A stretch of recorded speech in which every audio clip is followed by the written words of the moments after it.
Man, your show's gonna be awesome, bro. Your show's gonna be awesome.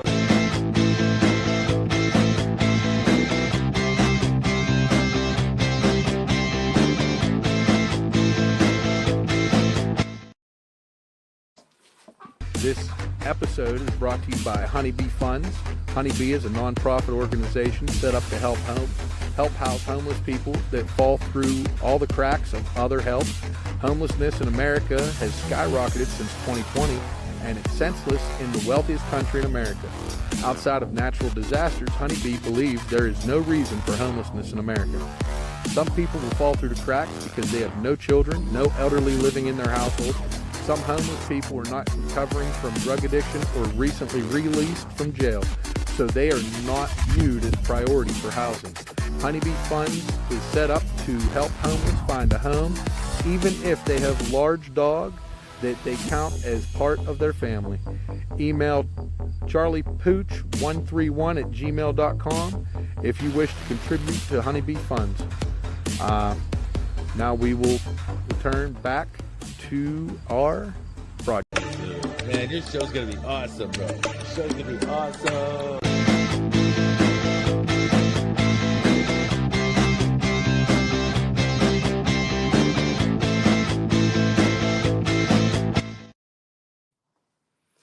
Okay, Taniscapi, how's it going, everyone? Give a little time for everybody to start joining in tonight. We have an amazing episode that we have lined up for you guys. And I'm just making sure that we have everything set up because, I have the lights set up, I have the computer set up. Things are running a little bit more smoothly today, and I'm very happy for that. And so, but I want to make sure that, hey, cool. So, sorry about that. I get a little distracted sometimes. Nobody's in there. And so we have an amazing show. But first, I want to go ahead and give thanks to all of my sponsors. We recently were sponsored by, sorry, I apologize for all this. I'm just trying to make sure everything is, because we do have a great show. And I will be, okay. I finally got my Facebook going. Like I said, it's an old computer. I plan on updating it as soon as I can. Uh, it's just, it runs extremely slow. Come on. This. Hey, I see my sister just got done say hello to me. So hello, sister. How you doing? Benita. No, sir. Okay, it's all right. Thank you. All right. So our first sponsor that we want to thank is Water Pure Texas LLC. You can find them on Facebook. You can find them. I believe they have a website as well. And what we do is we come out, we test your water, see what kind of chemicals are in there, offer solutions. So that's something that we're going to do a little bit later on. I kind of want to show a demonstration of the machine because they actually give a legit machine. They put water on a little disc and it tells me everything that's inside of it. So actually pretty cool little machine. Excited for that. As well as I want to thank peaceoflifeshop.com. So here's a site, sorry. Peaceoflifeshop.com. And I bring back again the Blue Dream. The Blue Dream is a nice one. It's a good flavor. I kind of like it. This is one of my favorite ones, but this is not marijuana. This is hemp, and it's completely legal here in Texas. And I know that people tend to, sell THCA stuff in the shops, but you want to be careful because if it doesn't have this, and this is where a little bit of the education part goes on. Okay, this little QR code right here. This QR code verifies all of this right here, and it shows the actual lab reports for it. So you get a whole detailed lab report of basically this right here, just extended out, and it has a picture of the product itself. Each container comes sealed, so that way, it hasn't been tampered with. And what this code does right here is, like I said, it shows a full lab report of, all the chemicals that are in it, or lack of chemicals, really, mostly the lack of THC. And the only way to verify this is for them to send it off to a special lab, which will then come back and say, hey, this is exactly what's in the bottle. If your shop doesn't do this, you want to be careful because that means that, the cops can harass you for it. And so our other sponsor that we want to thank is Redbones Financial. which I am Redbones Financial. What I do with people is I sit down, I go over your financial needs analysis, see what it is that you're going to be missing whenever you go to retire, or help set you up with a retirement plan. But we start off with the financial needs analysis before I show you what options are available. So that way I can see where you're at, and we can go over your goals of where you want to be when you retire. So hit me up on that. That's through Redbones Financial. And then our last sponsor, our other sponsor actually is Enchiladas Olay. So Mary, she's always been there for myself, my family, everybody. She's a great owner. We've been going to the location on Camp Bowie in Fort Worth, and it is very good. I like the food. I love it's delicious. The salad, I always get the brisket salad or the keto meal. This last time I had a cheat day and I had some of the enchiladas, and it was the Tejas one, which was really, really good. So very good salsa. Thanks, Mary, for always being there for us and helping us out. Okay. And then who else am I missing? I'm missing somebody else. We're also produced by Bell Ringer Film Productions. Thank you, Will, for all your help. And the last one that I actually want to go over with you guys is the word of the day. Okay. Because we also want to thank uh, Blackfoot Language Academy on Facebook. And give me 1 second to get it up there. I took a copy of it and gonna go to the video and comment. There we go. Because I like to, well, you know what? I'm just gonna comment as me. Sorry, usually I'm switching between the pages, but my computer is running really slow today. Extra slow. I'm not sure why, but it is. So, this past kind of holiday was sorry was Valentine's Day, and I wanted to do this word earlier, but I decided not to. I held off on it, and so now I'm going to do it because it already passed. Because I ended up going with a different word because it was storming outside. Today it is cold outside, but it's the difference. But anyways, so today's word is "gitsikamamin." Gitsikamamin, and what that means is "I love you." So great month to say it in. Should have did it earlier, but I forgot. So gitsikamamin. So that is the Blackfeet word today. So some other things that I want to announce that is coming up actually is there are a couple of powwows coming up on the first this coming weekend.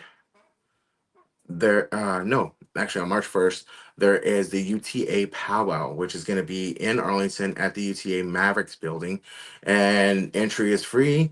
You can go out, check it out, check out some of the vendors, check out some of the dancers.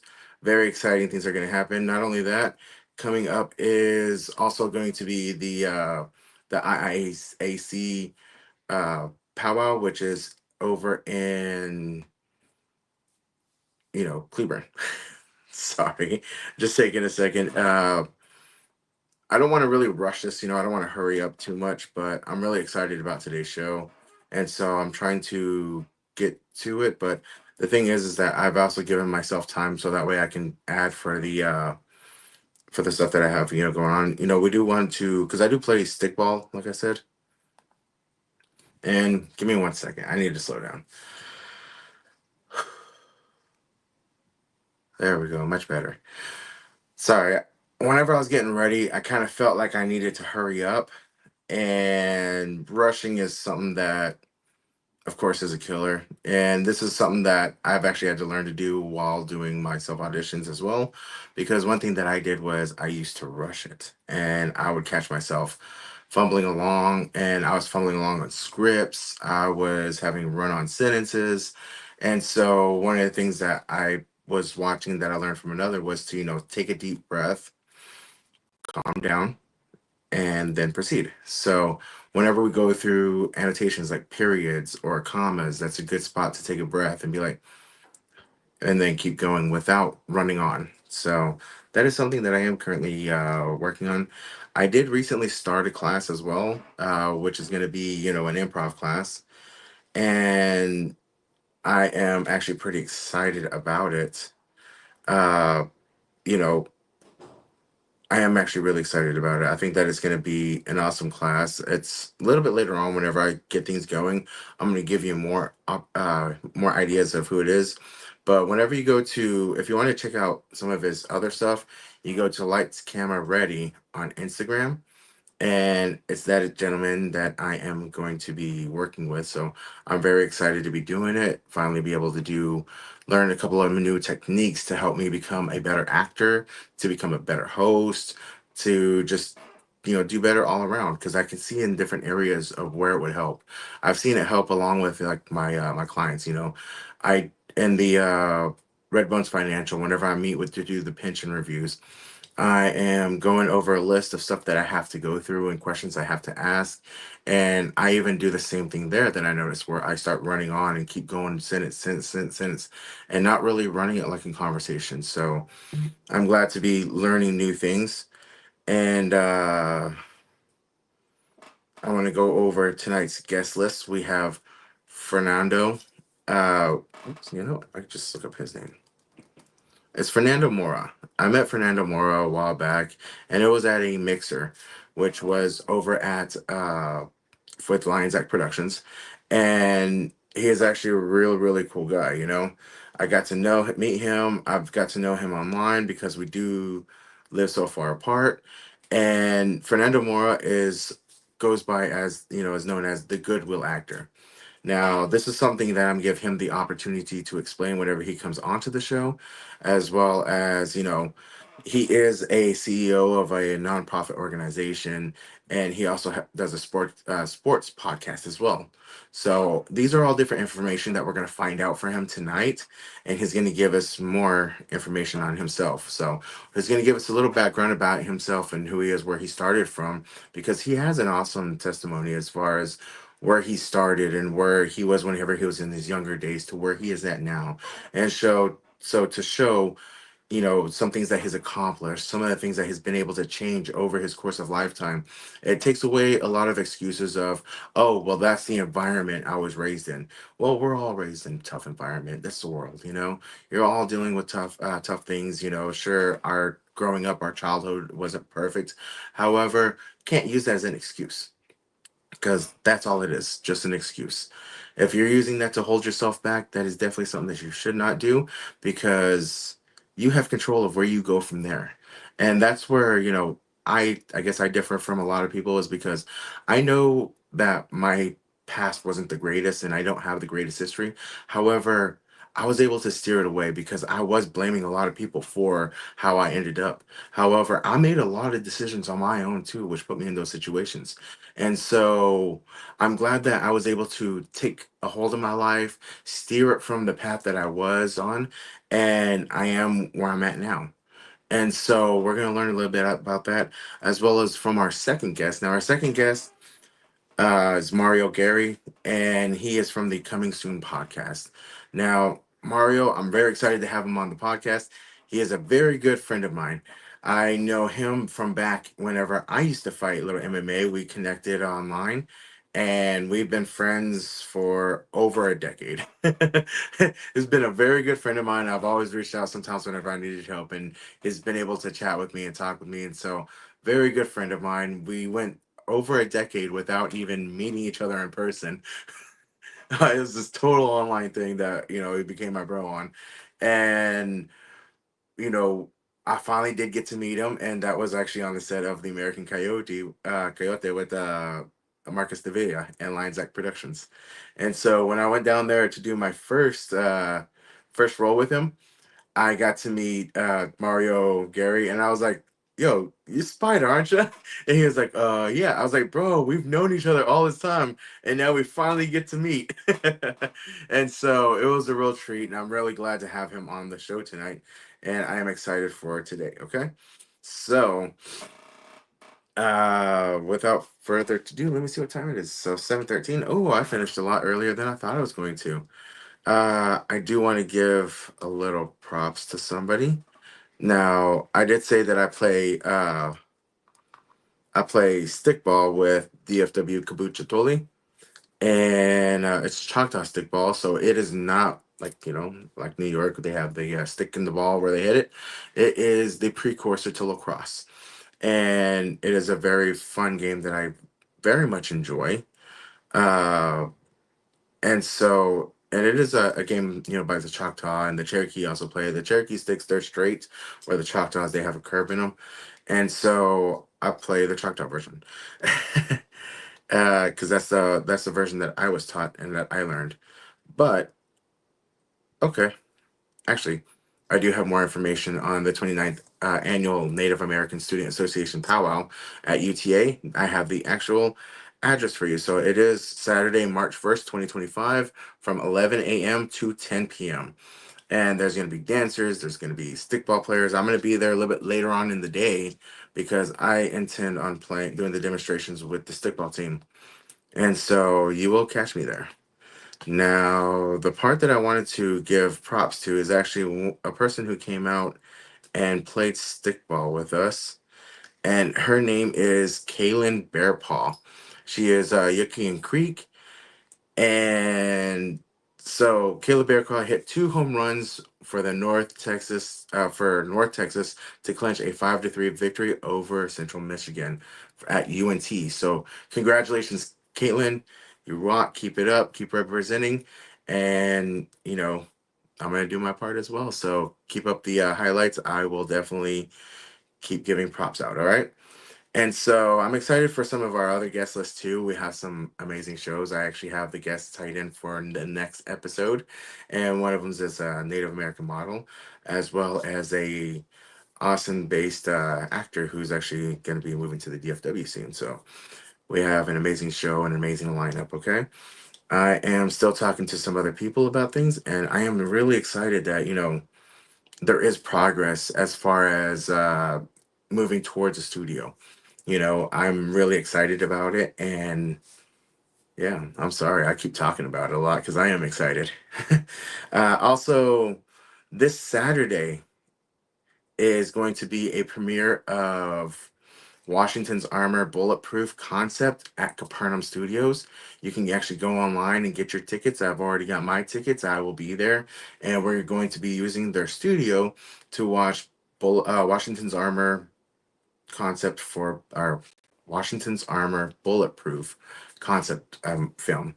It is something that I went and I was able to be a part of, that I was invited to, and it was set up through Ronnie Hummel. So thank you very much, Ronnie Hummel. She was a previous guest as well from, I think, about a week ago, maybe 2 weeks ago. And so I'm actually going to be attending her workshop this Sunday. And I'm actually really excited. It seems like it's gonna be an all-day event and thing. And so I'm excited. I'm trying to memorize my monologue. I'm still working on it so that way I can get it right for the Sunday. And we are going to have cold reads. It's gonna be awesome. I know a lot of local actors that are gonna be there. And she also said that her class filled up super fast. So I'm very happy that we were able to get in. Thank you very much, Ronnie Hummel. I'm excited for this. My other sister is also watching too. Thank you very much. I appreciate you. And so now, let me see. We are almost at that. So I am excited.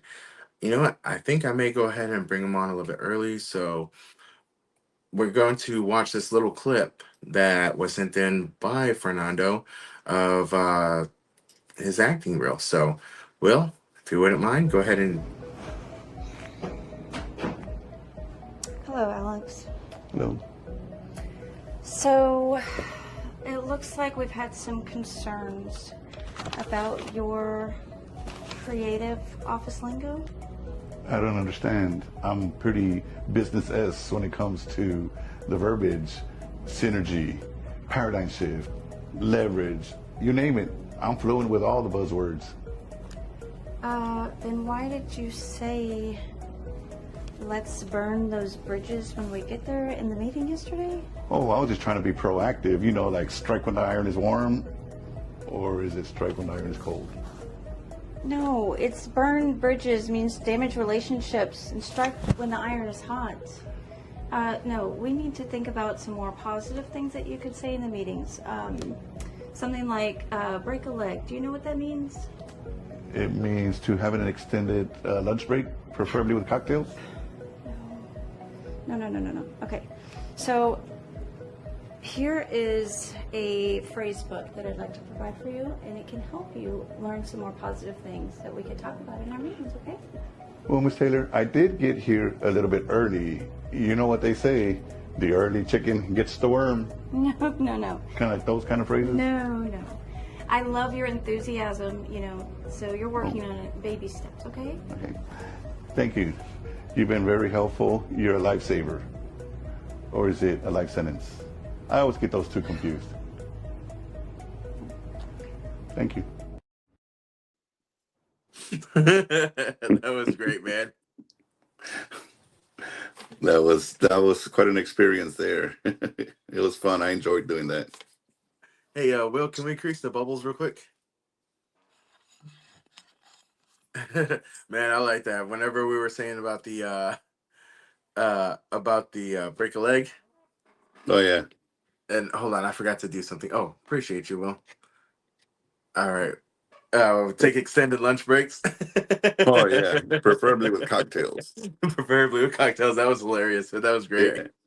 Yeah. And so That was, believe it or not, about 75% unscripted. It was just yeah, they kind of gave us little topics, and most of those I just thought about them right there on the spot. The last one, early chicken gets the worm. nice, man. That was They gave really it. good. That was great way to keep the flow going with your partner there. Oh yeah. She made it great too. Just her facial reactions kind of sold it a little bit more. Man, that is awesome. Well, I gave a quick rundown to our audience about who you are, but if you wouldn't mind, introduce yourself to our viewers tonight. Okay. First of all, you heard the green room, right? Well, I'm actually in the pink room. This is my wife's actually workstation at home, probably the quietest place in the house. So I said, you know what, come on, borrow your office real quick. So yes, so my name is Fernando Mora, and I have been acting for not quite a year yet. It's going to be a year here in about a month and a half in April. And I've been a part of 18 movies, commercials, short films, series. It's been quite a ride. But, prior to getting to this point, like you mentioned, you said a little bit about me.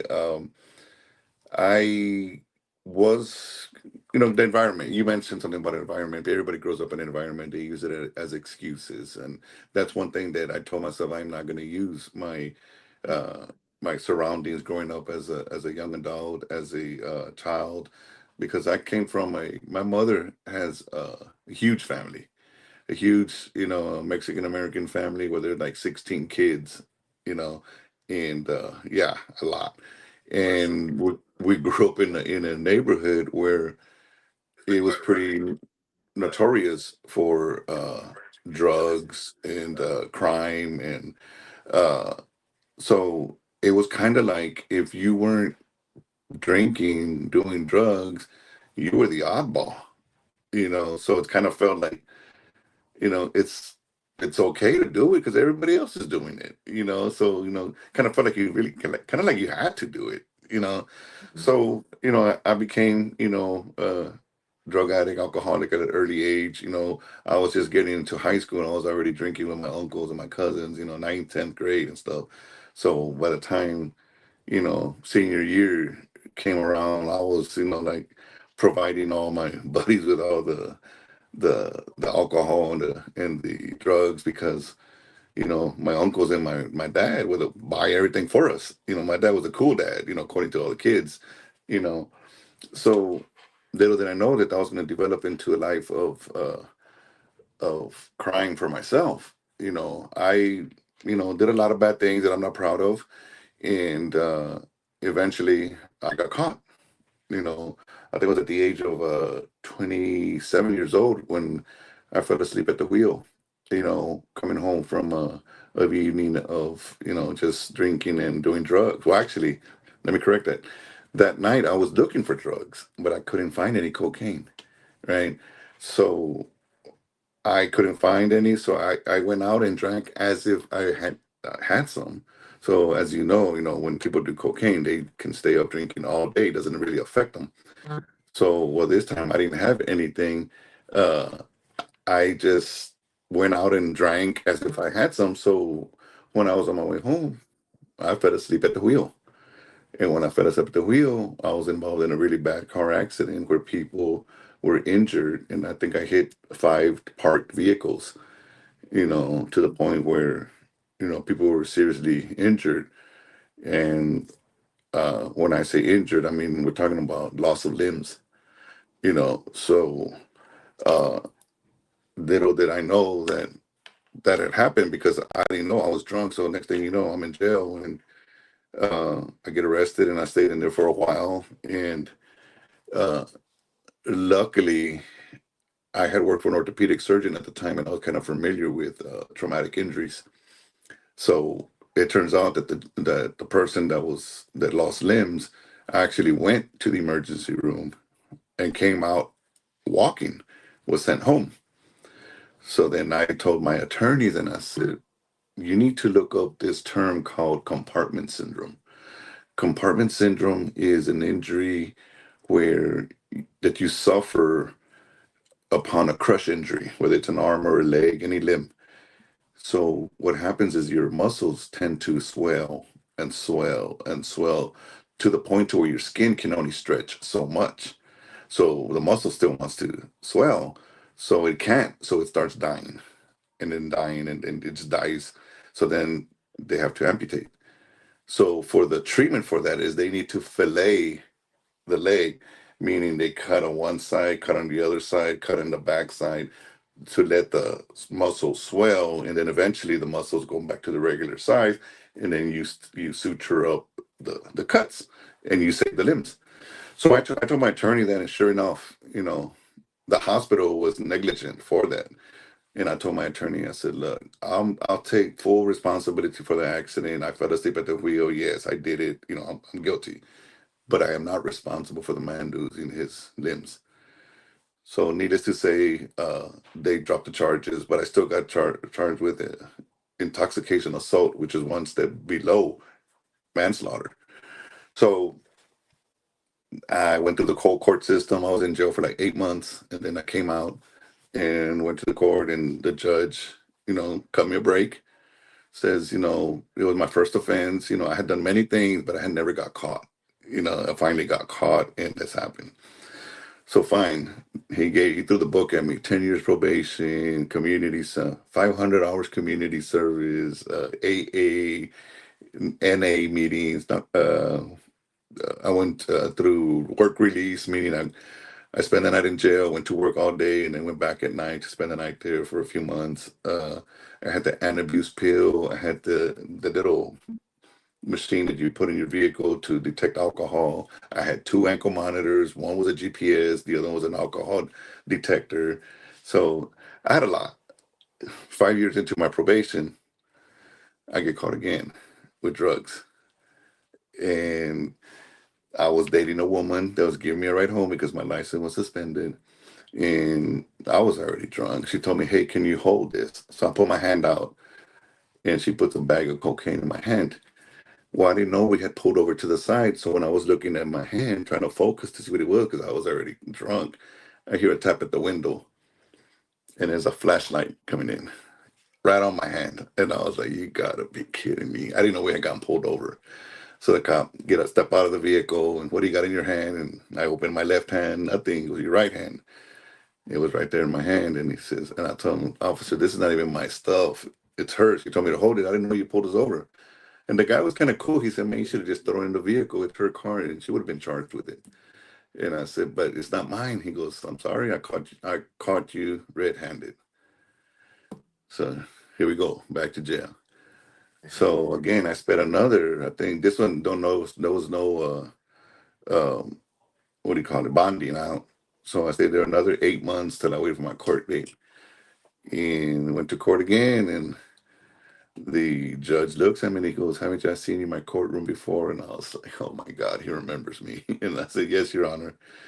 And I said, but I'm sure you heard it a million times that wasn't my drugs. It was, and he just stopped me and said, you know what? You're right. I have heard it a million times. It's never anybody's drugs. So I was like, oh God, here we go. So Prior to that, one of my friends was a bailiff there at the courthouse. And he tells me, "It's your lucky day, Fernando." And I was like, "What do you mean?" He says, "Well, last night the Spurs were in the playoffs. It was in April of 2005, I believe. Uh, the Spurs played the Lakers last night in the playoffs." I said, "Okay." He goes, "Yeah, they played in LA." I said, "Okay. If you know basketball and you know the time, the our 7:30 game starts at 9. I mean, vice versa. Their 7:30 game starts at 9:30 our time, right? The 2 hour delay. So the game went into overtime. So the game didn't finish till 1:30 in the morning. The judge and the bailiffs were out having drinks watching the Spurs game. So by the time he got home, it was about 2 o'clock in the morning. Here we are at 7 o'clock in the morning in court. So my buddy says, he goes, "It's your lucky day." He goes, "The judge don't want to be here. He don't want to do any paperwork. He just wants to come in and go home. And if he sends people to prison, he has a lot of paperwork and stuff he has to write up. So it's your lucky day." And I was like, "Well, I hope so." Sure enough, I got in front of the judge, and the judge says, "Haven't I seen you before?" And I said, "Yes." He says, "I don't know what it is, but I see something in you." He goes, "I've never done this before, and I probably won't again." He goes, "I gave you a chance." He goes, "I'm gonna give you another chance." He goes, "But if I ever see you in a courtroom again, I'm gonna give you 10 years for your first one, 5 years for this, and 5 years for whatever you come back for, 20 years state penitentiary with no parole." I was like, "Yes, Your Honor." So I got out of there again, got by the grace of God, I got out. And shortly after that, one of my buddies, high school friends, calls and says, "What are you doing?" And I said, "Nothing. I just got out of jail." He says, "Again?" And I said, "Yeah, again." He says, "Hey, you want to go to church?" And I said, "You know what? I think I need that, brother." So I started going to church, and uh, I committed myself, gave my life to Christ. And at 2005, on October 18, 2005, he's going to be 20 years this year.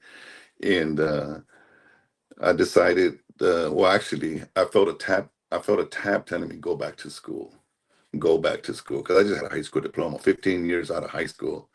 I decided to go back to school. So I said, "All right." I went to my local junior college, and they told me, "Talk to this lady, talk to that lady," and then I went to go talk to another gentleman. I talked to about 4 different people. Next thing you know, I'm walking out of there with a schedule. I start next week, and I was like, "Oh wow, I start next week." Then I thought to myself, "How am I going to pay for this?" You know. So I went back to my job where I was working for an orthopedic surgeon. I told my manager, and I said, "Hey, look, I'm going back to school." They're like, "Oh, that is so awesome." And then so I continued working, and then my boss, which is a surgeon, tells me, "Hey, Fernando, before you go home, go talk to the lady whose name was Martha." And I said, "Okay." So I said, "Hey, Martha, doctor said to come talk to you before I leave." He says, "Oh yes, he told me to give you something." And she gave me an envelope, and I opened it. It was a check for my tuition at school. And she says, "I told the doctor that you said that you were going back to school, but you didn't know how you were going to pay for it." And I had told her that I heard at church all this time that the Lord will provide. The Lord will provide. So I told her, I said, "I don't know. I keep hearing this at church that the Lord will provide. So I'm just taking a leap of faith."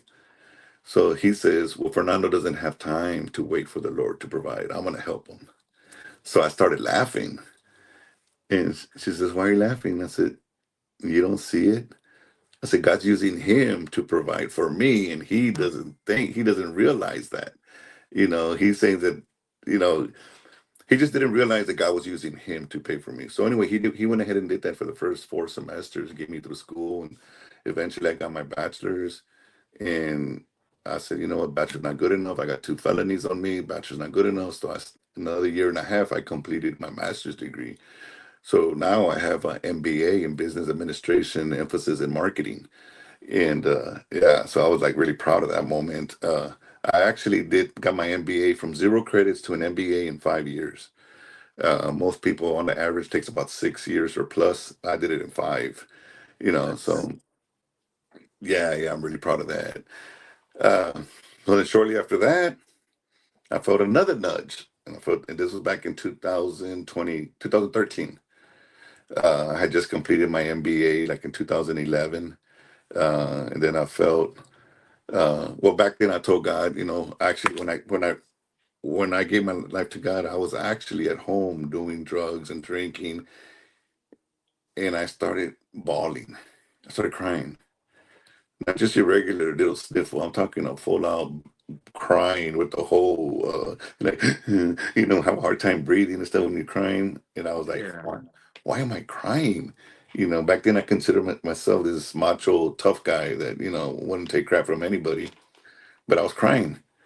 But I quickly realized that it was my inner soul crying out for help. That's when I got on my knees, got my drugs, threw them all down the toilet, got on my knees, and I said, God, if you really exist, get me out of this. I don't want to live like this anymore. I'll do whatever you want me to do. So then you fast forward when I get that nudge, and I literally felt like God telling me, like, hey, remember back then you told me that you do whatever I wanted you to do? I was like thinking to myself, like, yeah. So he goes, I want you to help out the less fortunate people on my behalf. So I started Motivation Ministry. Motivation Ministry is a play of words. My last name is Mora, and then you add vation to it, and then you say it pretty fast. It sounds like you're saying to motivate. This motivation, Motivation Ministry. Uh, so we started that, and 11 years passed by already doing it, and we've gifted over 10,000 toys and 1,000 brand new bicycles to the less fortunate children here in San Antonio, and going strong. So that's something I'm also very proud of. Uh, I started two small business. One is my marketing business. I do medical sales for doctors here in town, and I had a photo booth business, interactive photo booth. And I'm sure you see them at weddings or parties where you actually take pictures in front of them, you print them out right then and there, and you take them home. My wife and I started that, and now my wife has a T-shirt business where any kind of type of T-shirt you want, she'll put it on pictures, she'll put it on the shirt for you or whatnot. So it's been great. Then we started the Nice. podcast. Nice, man. And so, you know, I know you're about to go into your podcast, right? But I wanted to take a step back real quick. So, the first part of your life was put of, some challenges were put in your life, and it seems like what you did to, overcome them was basically that you had to face them, right? Mhm. And in order to get where you're at now, do you think that, the past you would have ever been able to put that aside just on your own power or ability? Oh, Sorry, I don't know what happened there. I got a phone call. Right? Go oh. ahead. Yeah, go ahead. I was saying, do you know, in the past, if you had not gone through what you've gone through, would you be where you are now? That's a tough question. I don't think so. I think I had to have faced all this tragedy, all this bad things happen in my life to actually hit rock bottom in order to, pick myself back up. I tell everybody has problems. Everybody goes through things. It's how you react to those problems in life, to those storms in life, that makes you who you person you are. You can either just roll over and give up, or you can get yourself back up, dust yourself, and reinvent yourself, and become something. And I chose the latter of the two. You know, uh, I was actually the first in my family to go to college, much less graduate with 2 degrees. You know, uh, that was something unheard of. Growing up, going to college. Nobody went to college. Everybody either dropped out and started working to help support family, or graduated and started working. Just minor jobs here and there. So yeah, that was. But to answer your question, I don't think I would have done this had I not gone through this. Man, that is awesome. Because, I was actually having a conversation with my friend Chico, who's going to be one of our future guests. I was having a conversation with him, and I was thinking, out of all the things that happened in my life, especially more less my recent life, would I be where I'm at had I not had certain things been different? Like, had I not gone back to my hometown of Browning, Montana, had I skipped all of that and went somewhere else, would I be where I'm at? If I was, going through the hardships that I went through when I was younger, would I be where I'm at? And I was thinking about it. I was like, you know what?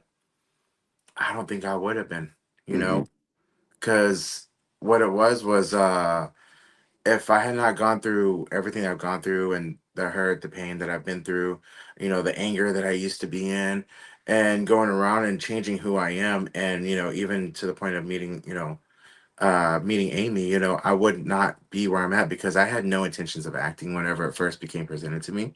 Hmm. It actually took her, begging me to be on set with her. She said that she wanted to go be on the set, but she didn't want to do it alone. She kept hitting, she wanted me there, and I was like, I'm trying to, start a roofing department in this business. I don't really want to do acting, and so it took her a while of being like, hey, please, can you just go with me, to be like, all right, fine, I'll go. And that one decision, changed my career because Course of life. Yeah. exactly. And so, but the decision to go back to Browning, because I was always like, I'm never going to go back to the reservation. I don't want to go back up there. It was a bad experience. I don't like it, because reservation's not a good place. But I went, and that decision right there changed the course of my life as well too, Hmm. because I left, and there was Amy, there was also LaCane, and just that decision alone changed my life because that encouraged me to come back because I had some stuff here in Texas that I needed to fill out to get something that was mine. However, I was going to leave it there. I was actually intending on going to go hang out with one of my friends out in Oregon that I met doing magazines. And so I finished there, I planned on going to Portland. But I decided to stay with her, and because I was with her, I was like, "Hey, I'm going to Texas. Y'all are welcome to join me if you want to, but I understand that we recently met, and you're more than welcome to say no." Hmm. And she made the decision to come with me, which changed a lot of things. I decided to go to Texas, get that taken care of, as well as I ended up staying there. I ended up getting into sales jobs because I was trying to support them. And those sales jobs helped to also give me the confidence and the training I needed to be able to go into acting because before then, if something frustrated me, I was like, yeah, I'll walk away. It's not worth Hmm. it. But it trained me to have thick skin. It trained me to, be able to deal with things in a more calm manner. Taught me how to do scripts. Taught me how to talk to people. Taught me how to use my voice as, a tool whenever I'm talking. And Hmm. so it helped me to relate to people and to learn how to network. Taught me a lot of things, So it's cool to see that that there's a pivot where it's like, hey, if this not had not happened, because it's so easy to look back and be like, oh, poor me, you Oh yeah. know but Too easy it's to. easy to look back and do that. However, you don't see that if you didn't go through it, you wouldn't be here today. I wouldn't be here today, Right. you know and for you, you had a lot of very good grace, especially whenever it came to like the judge. Oh you yeah, for know sure. that that was some great grace that you had right there, and it was like, hey, here's a second chance, you better take it. The third chance. Third chance, fourth chance. Sometimes for some of us it takes a lot more. Yeah, yeah. And It took a so, little bit more, but he finally, got me where he wanted me to be. and Yeah. that is awesome, man, to see you where you're at. And whenever I met you, man, I'm like, man, you're like all swollen and everything. I'm like, man, I was No, like, that's dang. well, that's because okay, I stopped all the partying, right? Hmm. I started going to church, and it was a mindset.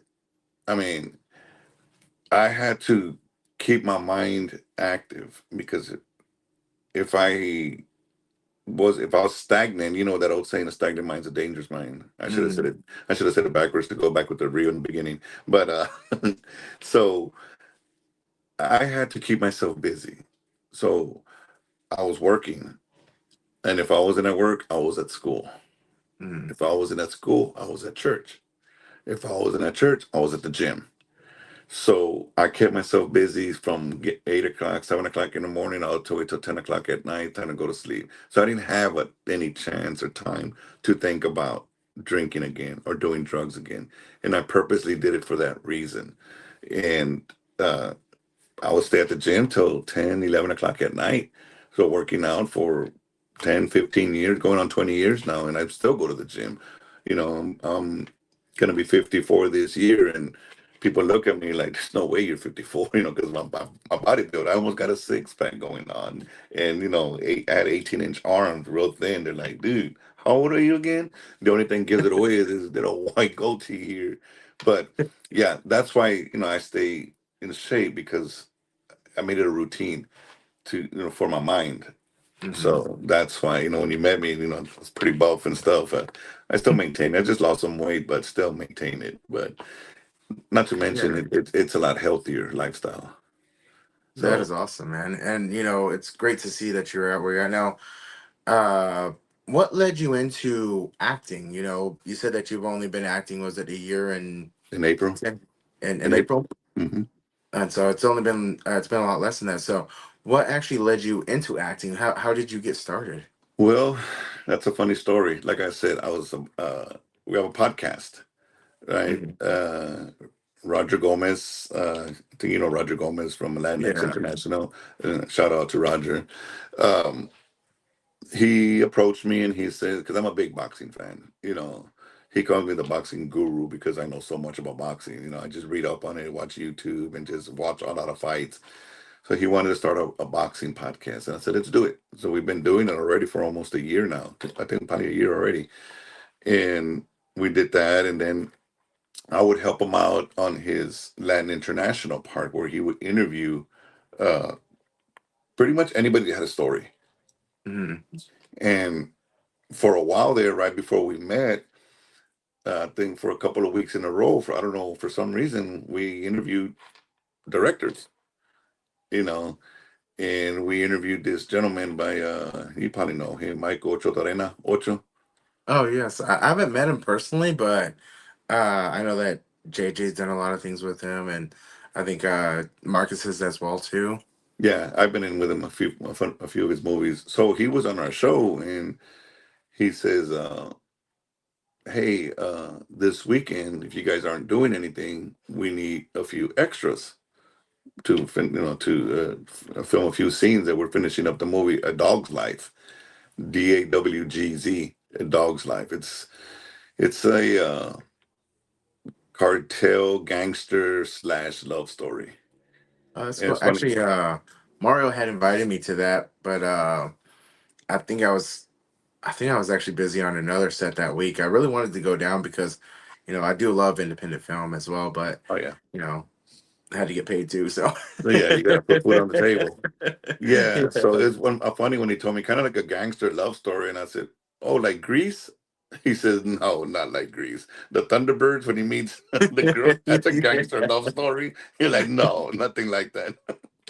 So I That's said, "Okay, great. yeah." So we went. Roger and I went, and we played the cartel goons. Typical cartel movie. At the end, the good guy breaks into a castle or a warehouse, wherever the cartel leader is at, and he bang, bang, bang, bang, bang, kills about 20 dudes before he gets to the main guy, right? Typical cartel movie. So, funny story there. I I've heard, I'm sure you've heard of people dying twice in a movie, right? Hmm. Because probably different role. Well, I don't know if this ever been done before, but I died twice on the same scene. So basically, when he comes in shooting people, I'm the first one at the door, and bam, he shoots me. You don't see my face, you don't see anything. I just fall. He kills everybody else, and then the director, Brett Mauser, Brett Mauser, I don't director. think I've met him. Okay, he says, "Hold on, hold on." He started thinking. He goes, "I need the leader of the cartel goons to fight the good guy before he gets to the leader of the cartel." Uh, And everybody looked at each other, and one of my buddies, because I was pretty buff back then, taps me with his elbow, like, "Go, dude, go." And I was like, "Nah, I'm cool, bro. I've already been in a movie. It's what I wanted to do." And he says, "Bro, take off your shirt and go." So I said, "All right." So I like taking off my shirt. So I took off my shirt. You see all the muscles and all the tattoos, because I'm fully tattooed from my chest, my sides, my back. I'm full of ink. So Brett Mauser's eyes just get open. "You come here." So I played the scene where the good guy, I take off my shirt, and I grunt, And I come on, and so the guy comes at me and he spears me and he beats me up. He kills me right then and there. So it's a small scene. So that's the second time I die. So I die when he came in, and then when he's going about the twice in one scene. So that That was was my your twin first. brother. Yeah. Well, the first time you couldn't see my face. The first time Okay. you just see a Well, there black. you go. That's a little bit better right there. Yeah. So you don't see my face, but the second time around you do. So I caught the bug. That was in April last year. So then, I was asking around, and actually, Marcos Davila asked me if I wanted to be part of his movie, or I think I asked him, "Can I be part of it or something?" And he was like, "Yeah." And so I played an American Coyote myself. Also, I play a migrant that was actually, well, the coyote's job is to bring migrants from Mexico into the United States. Well, I'm one of the ones that he brings into, and she was okay. They told me, him and Sabrina, you're going to be in a room. You're scared. You don't know where you're at. You don't know who's has you under their control. You don't know what's going to happen to you. You're just scared. I said, okay, I can do that. So then I see Sabrina going on everybody back around to everybody, filming everybody up close, and I'm like, oh crap. And I come from a podcast, and podcast is look at the camera, talk to the camera, right? Yeah. Well, obviously in film, do not look at the camera. So I see it coming around, like, oh my God, it's gonna come right in front of me. I don't want to look at it. So when he got close to me, I just closed my eyes and I said, Diosito, por favor, ayúdanos, Lord, please help us in Spanish. And then I heard cut, so then I opened my eyes. She was like, "Oh my God, Fernando, that sounded so cool. You look scared. That you were praying, God help us, because you don't know where you're gonna be." I was like, "I just didn't want to look at the camera." So I closed my eyes, and when I closed my eyes, I just prayed. So those were my actual first lines in a movie, Nice. in American Coyote, and then uh, Marco, Avai Diamaco, Do what? Avai Diamaco. Do you know him? I don't think I do. Okay, then he started working with him, and he actually gave me lead role. I mean, 4 or 5 months into my acting career, I was a lead role of a short film. I think two of them, and I mean, he was, and I'm still working with him. As a matter of fact, right now we're filming Divided Loyalty. I think you saw the poster for Yeah. that. I Uh, put the poster on your ad for your episode too. yeah, I was that like, was hey, great. that is great. Congrats. I want to put it as part of it. So we'll Yeah, talk about that a little bit later on though. yeah, a little bit later. So then, I also got Marcos Davila also gave me a lead role in Triumph. That was a educational video for kids in school of the I guess the trials that kids go through, and teachers go through, being there for the kids, and with the fentanyl abuse, and that one's a good movie where my little brother dies of fentanyl, and I'm a teacher, and I retired from teaching because of my little brother dying, and I reluctantly take a job at teaching again, because they fired the counselor, so they needed. So I took the job, and that's a good little short. I was a lead role in that one as well, so Nice. that one. I was part of that one. Right now, I'm part of King of the South. Are you in King of the South? Not yet, but JJ said that he said that there's another season coming up, and he's gonna tell me more about it later on. Okay, yeah, I'm in season one. I play. Oh, funny story. So when I had my first 15 movies that I've been a part of, I mean, obviously Mhm. it started off with like, okay, don't blink because I'm gonna walk by, and if you blink, you're not gonna see me. So I said, there I am, there I am. Did you see me? It started from that to lead roles. It eventually got to lead roles.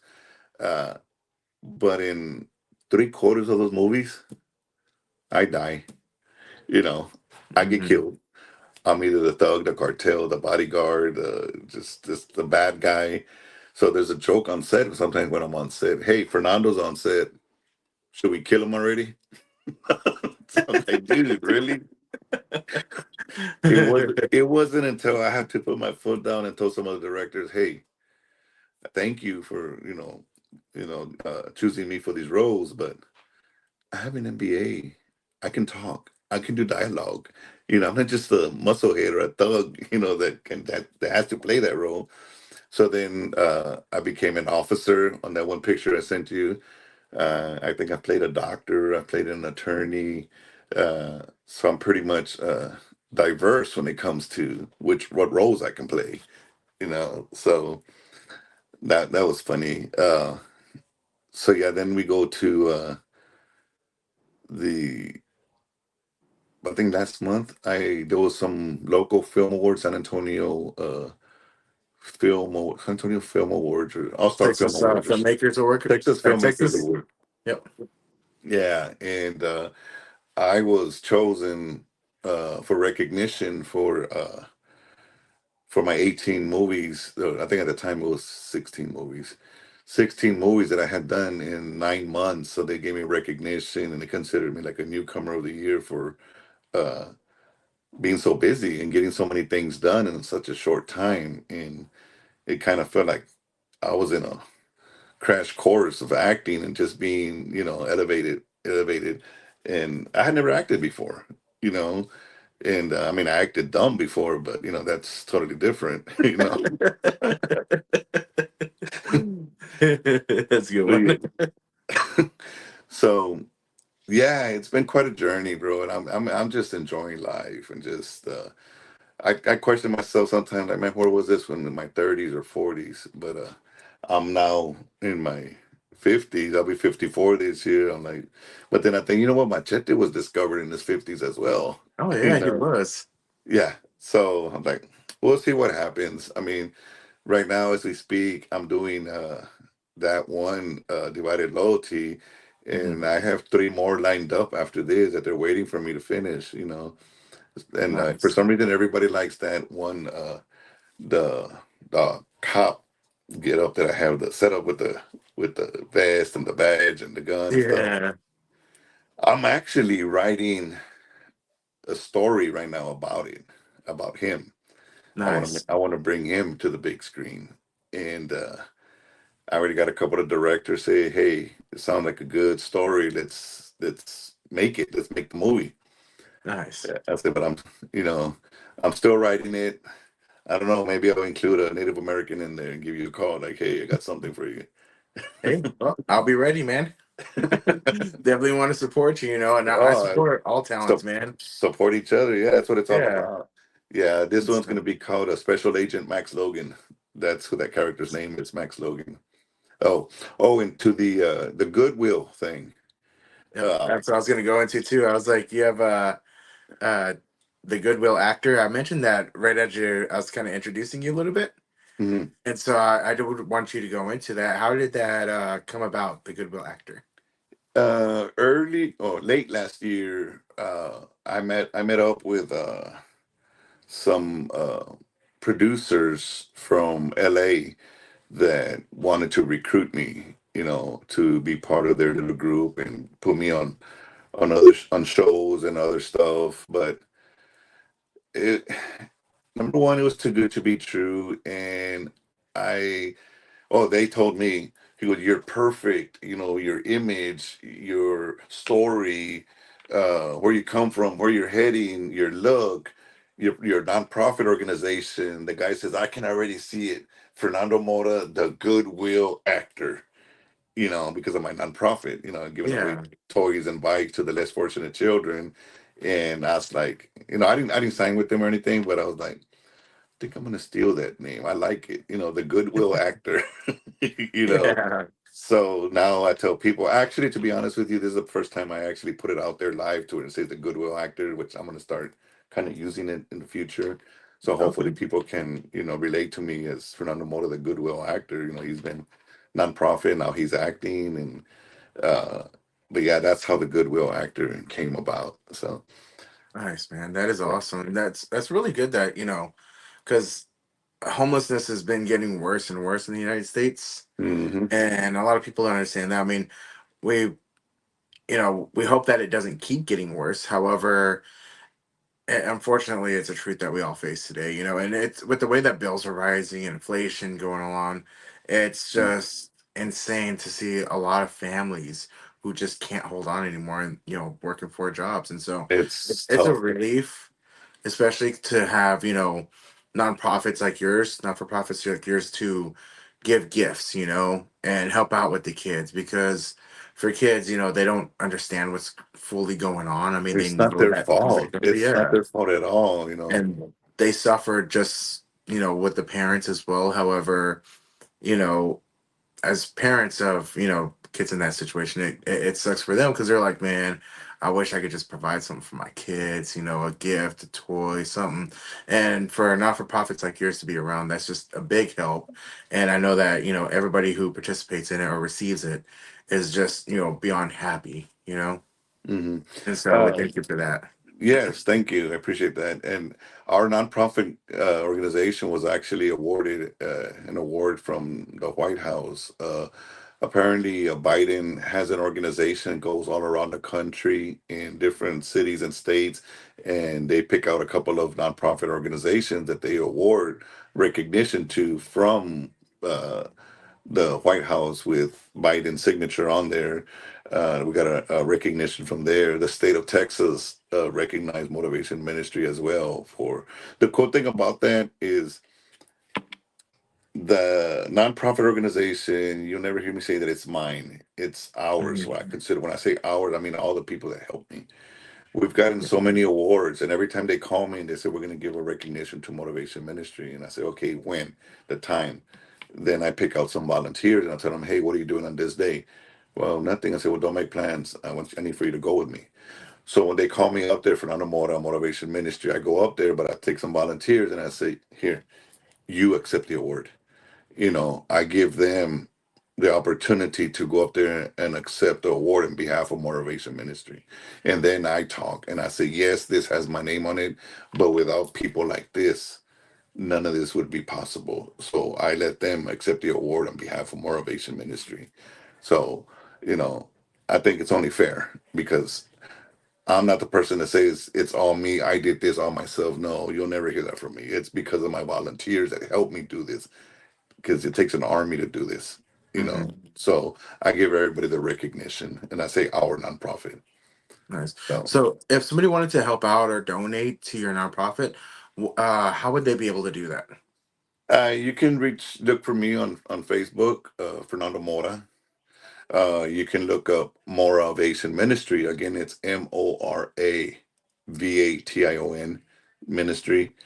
Or you could find me under Max Logan 71 on Instagram. Either way, I mean, you can somehow, if you want to find me, you'll find me. I'm not hard to find, and I put my information, my phone number, everything available on everything. So I don't know, hide anything. 100% of donations go towards toys and bikes.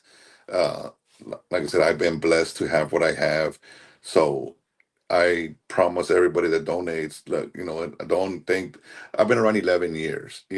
I'm not a fly by night that's going to take money and run. No, we got the city of San Antonio that supports me. The San Antonio Spurs support me.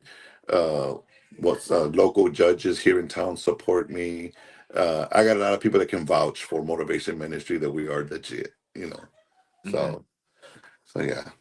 Man, that is awesome. So I wanted to put that on there so that way people will be able to find it and make sure that, because I put the wrong spelling at first. And so I Oh, wanted to make sure that I spelled it right. And so that's why I left it on there a little bit longer, because I want people to be able to help out, because there are people who love helping out, and especially, not for profit ministries. And so mhm. I believe that, I believe in what you're doing. So I want to make sure that it gets exposure as well. So people can help out, because there are several people who are doing fairly well, and they're like, hey, you know what, I want to I feel give like back. helping. Exactly. And so like I said, it's very appreciative what you do, because there are families struggling, and having, again, more motivation ministry Mhm. around, I know in San Antonio area, is at least helping people and helping parents. So very appreciative, especially because we've struggled with low income. Even my family growing up, we struggled with low income at Same one here. point. Same you here, know, brother. at one point when we first moved to the DFW area, we were living out of an Oldsmobile, you know Mhm. me and my sisters, we didn't really know. Well, we kind of knew we were homeless, but we didn't kind of know we were. We thought we were camping in a car, to be honest. Camping, yeah. And we go shower in the sprinklers at the park, in our swimsuits. And Yeah, my parents made a game out of it, so they did the best that they could. yeah. And so we'd be scrubbing up over there. We thought it was all a game, and we were having fun. Yeah, But we know that it was also a major stress on them because they were trying to, trying to make ends meet here. Yeah. yeah, and so which they have, they've moved from where it was back then and all the stress to now they have a business of their own. My dad who raised me since I was two, he has his own construction company now too, and he does a lot of renovation work. And Oh, so, okay. people are in control of their own lives, just like you were able to pivot from where you were and change your decision making, change your mindset to where you are now, to where you're able to be, start being successful like the way you are now, and being able to Mhm. give back and help out, which is amazing. Oh yeah, for sure. I totally agree. And then not only that, you've been acting now for almost a year, and things kind of switched a little bit. That's kind of cool. But Yeah.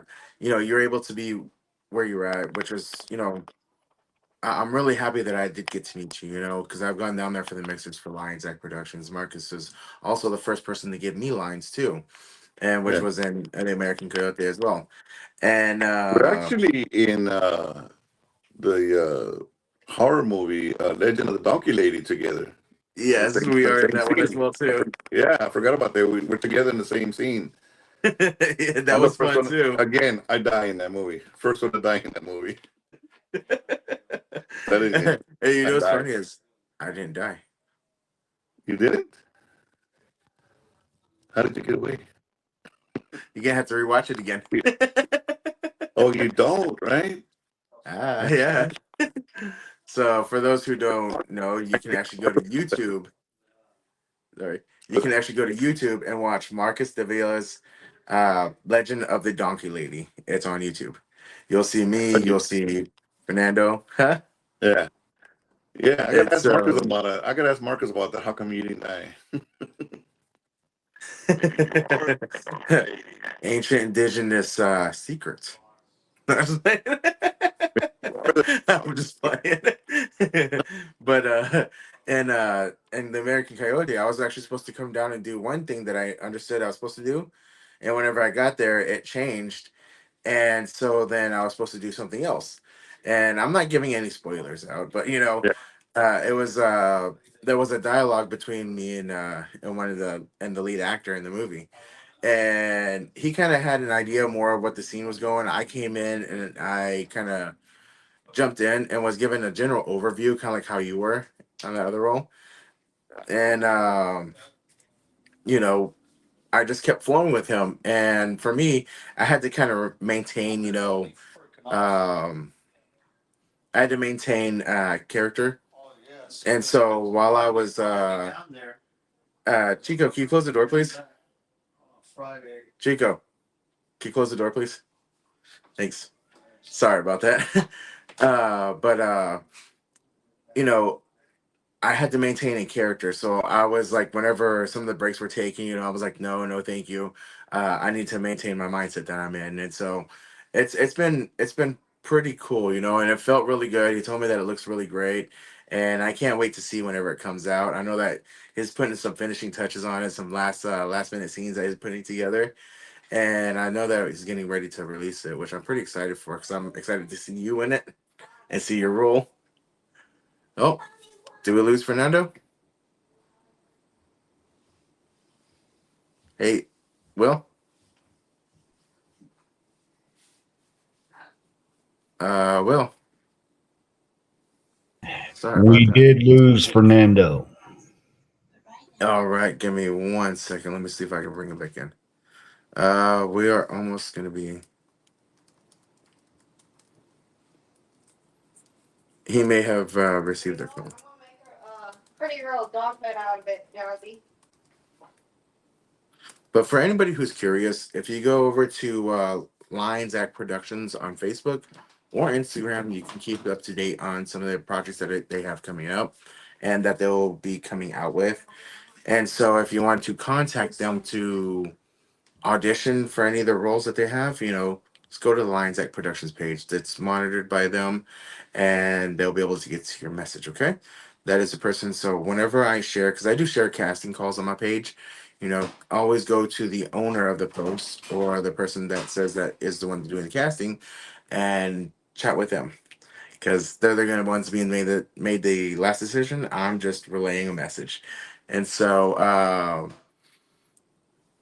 Am I moving too, or did I freeze as well? Sorry, I'm watching the live stream on my page, and it looks like I froze too. 1 second. Oh, You're okay. I'm moving. still going. You're doing fine. Okay, I was just making sure. I hit the reset on my page. I think I may have just disconnected from the internet for a second on my laptop. So, but anyways,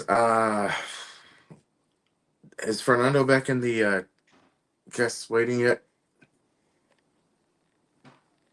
No, I see Mario. I see Will. I do not see Fernando. He is not there yet. Okay. So, man, that kind of bites a little bit because I wanted to have his little outro going for us as well too. Uh, you know what? Thanks, Fernando. We have about 10 more minutes, man. If you could still jump back in, I really appreciate it. So, but Fernando is a really awesome guy, and again, I want to, let go over his non for profit again, which is Moravation Ministry.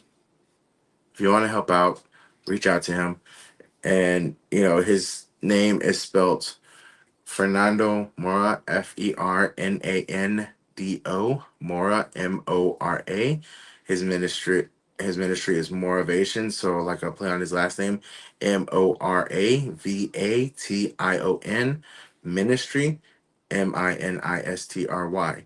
Now you'll be able to look them up, be able to find them, give them your support, help them out anyway. They are down in San Antonio, Texas, and it helps out with providing toys to low income families, and so we really appreciate you, man, and being on our podcast today.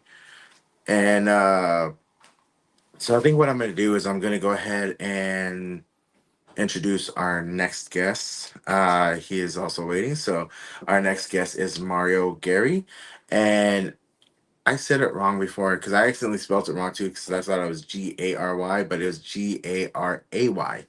And he is the host of the Coming Soon podcast, as well as a very good friend of mine. I've known him for years, and I'm pretty excited to introduce him because we did get to meet on the set of The American Coyote after over a decade of knowing each other. And so, without, well, actually, right after this break, we are going to come back with Mario.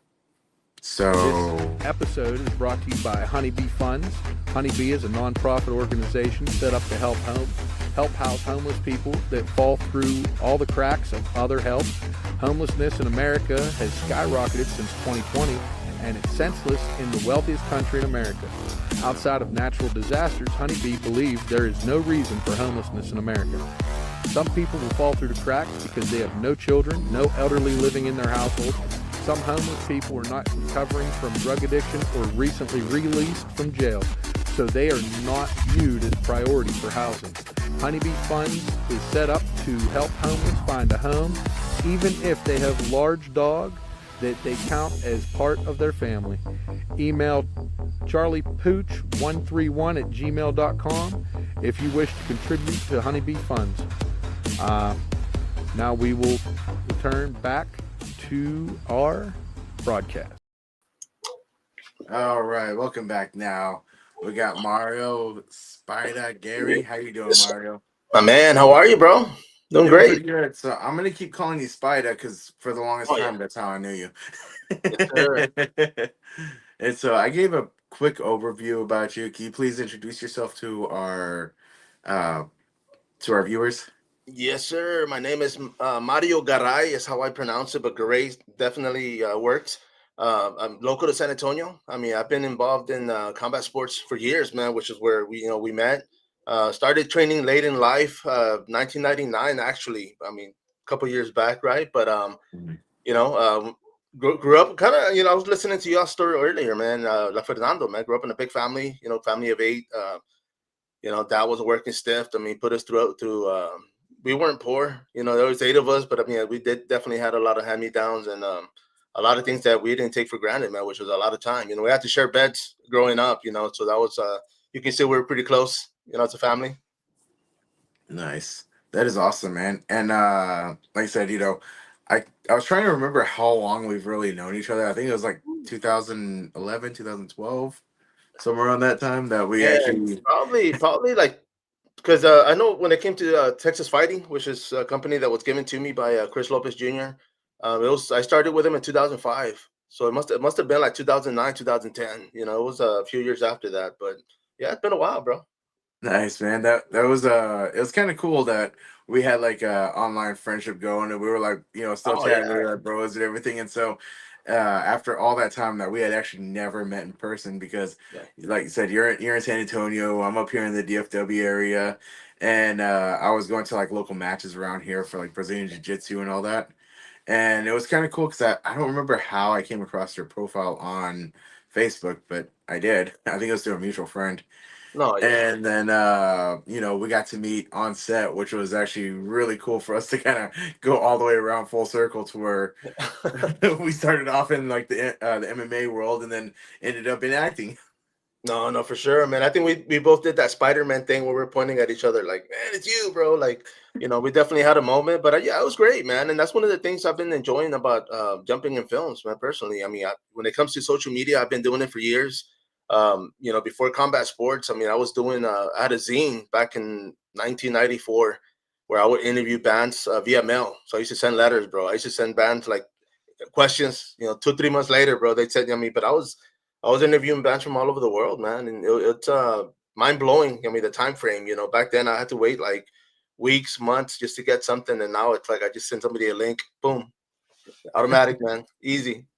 Yeah, it's been really cool, man. And now, so we got to learn how you got into the MMA and you started the podcast back then because that was Texas MMA is what I remember it as.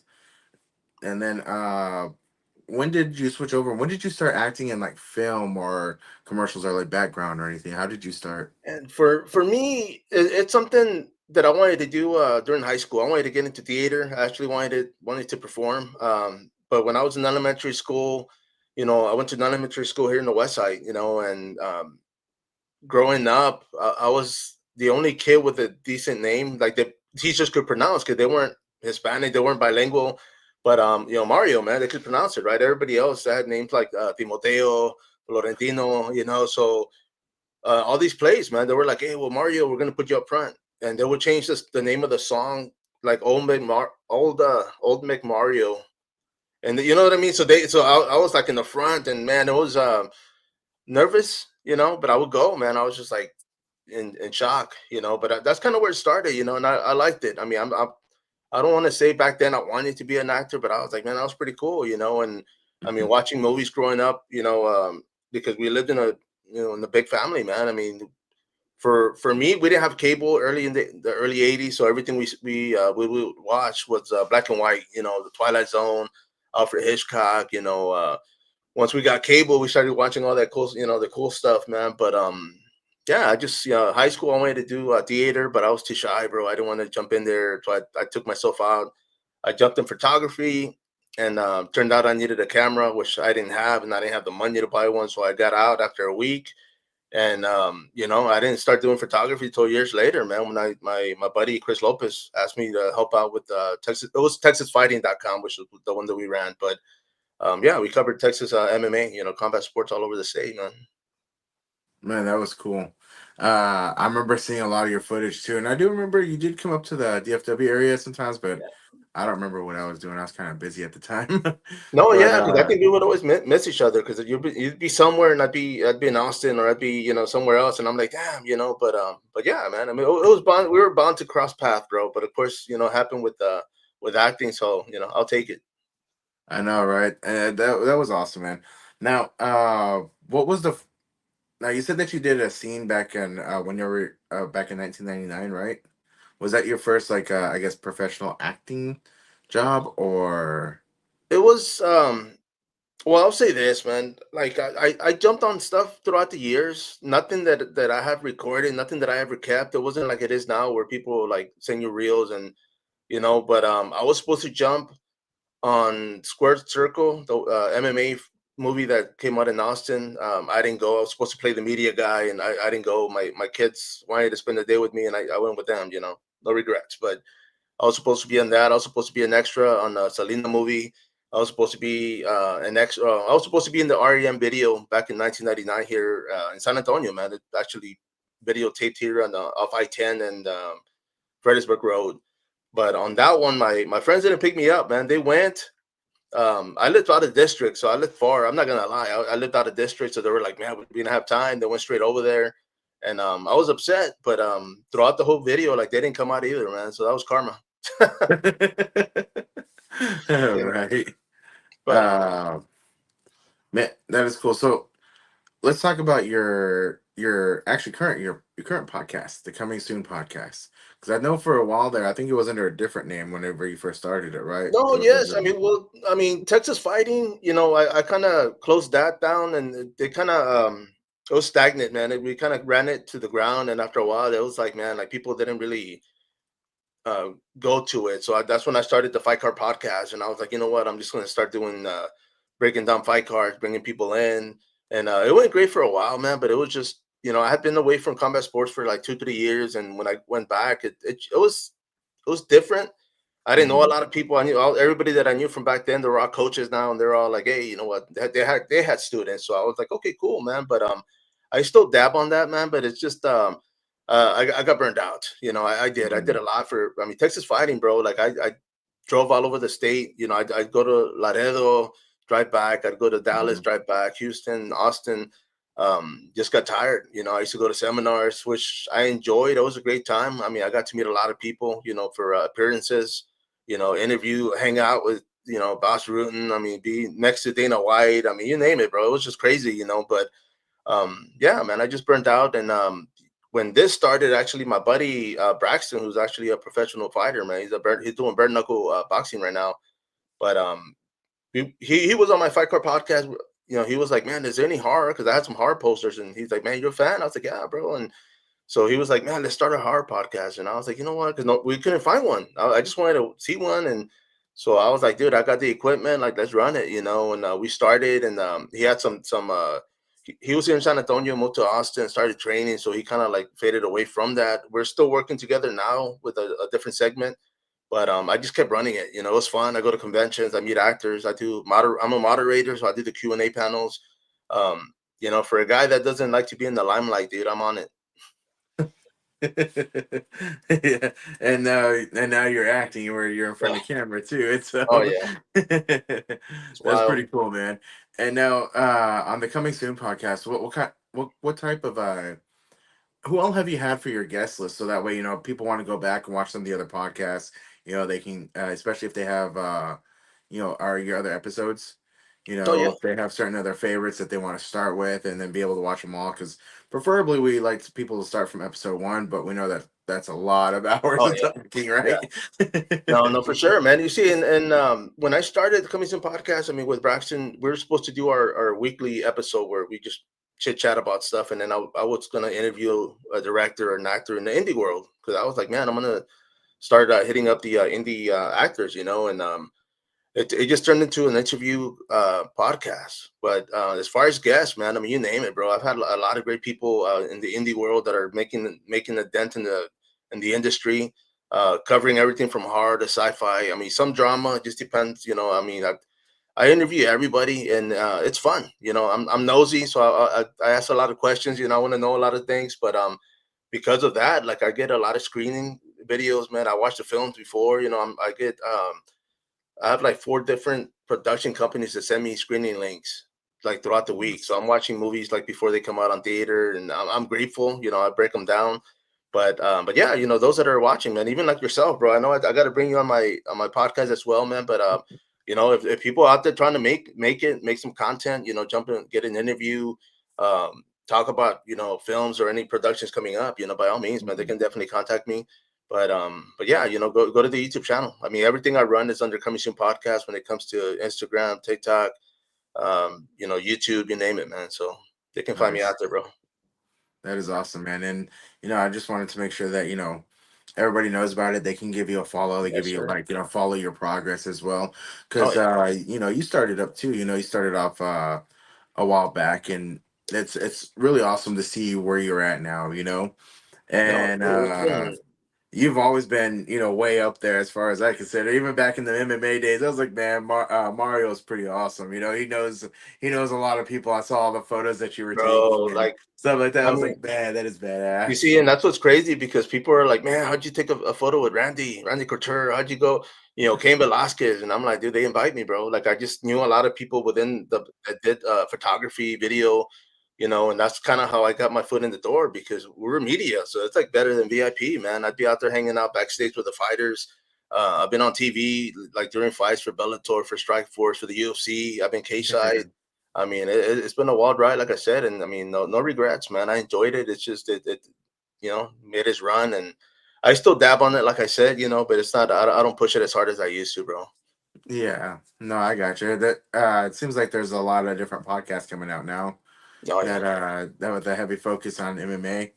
And so, I mean, like you said, it definitely did. It ran its course for you, which yeah, was really great avenue for you. And it led you to what you're doing now, which is really cool. And then, like I yeah. said, seeing you on American Coyote was that your first acting role after being your hiatus from film, or Yeah, what? actually, it was, man. And I know you guys brought up Marcus. The guy's a great guy, man. Him and Sabrina, given opportunities. And I will say this, bro, because when it comes to like Fernando, yourself, the actors, man, the people that I look up to, because you guys are out there hustling, bro. And I mean, I'm doing my thing, and I'm hoping in due time, like I will get something. I've gotten a few lines, I've gotten a few opportunities where they're like, hey, you want to do this, and I don't say no, bro. I'm like, you know what? I had 50. I'm 50 years old, man, and I said, you know what? I'm not. I've said no to a lot of things in life, bro. I've said no to, from going outside the country on a vacation, or jumping on something just because I didn't want to do it. I was like, it's not for me. And now it's like somebody's like, hey, you want to do this? I'm like, yeah, bro, let's go. Like I don't.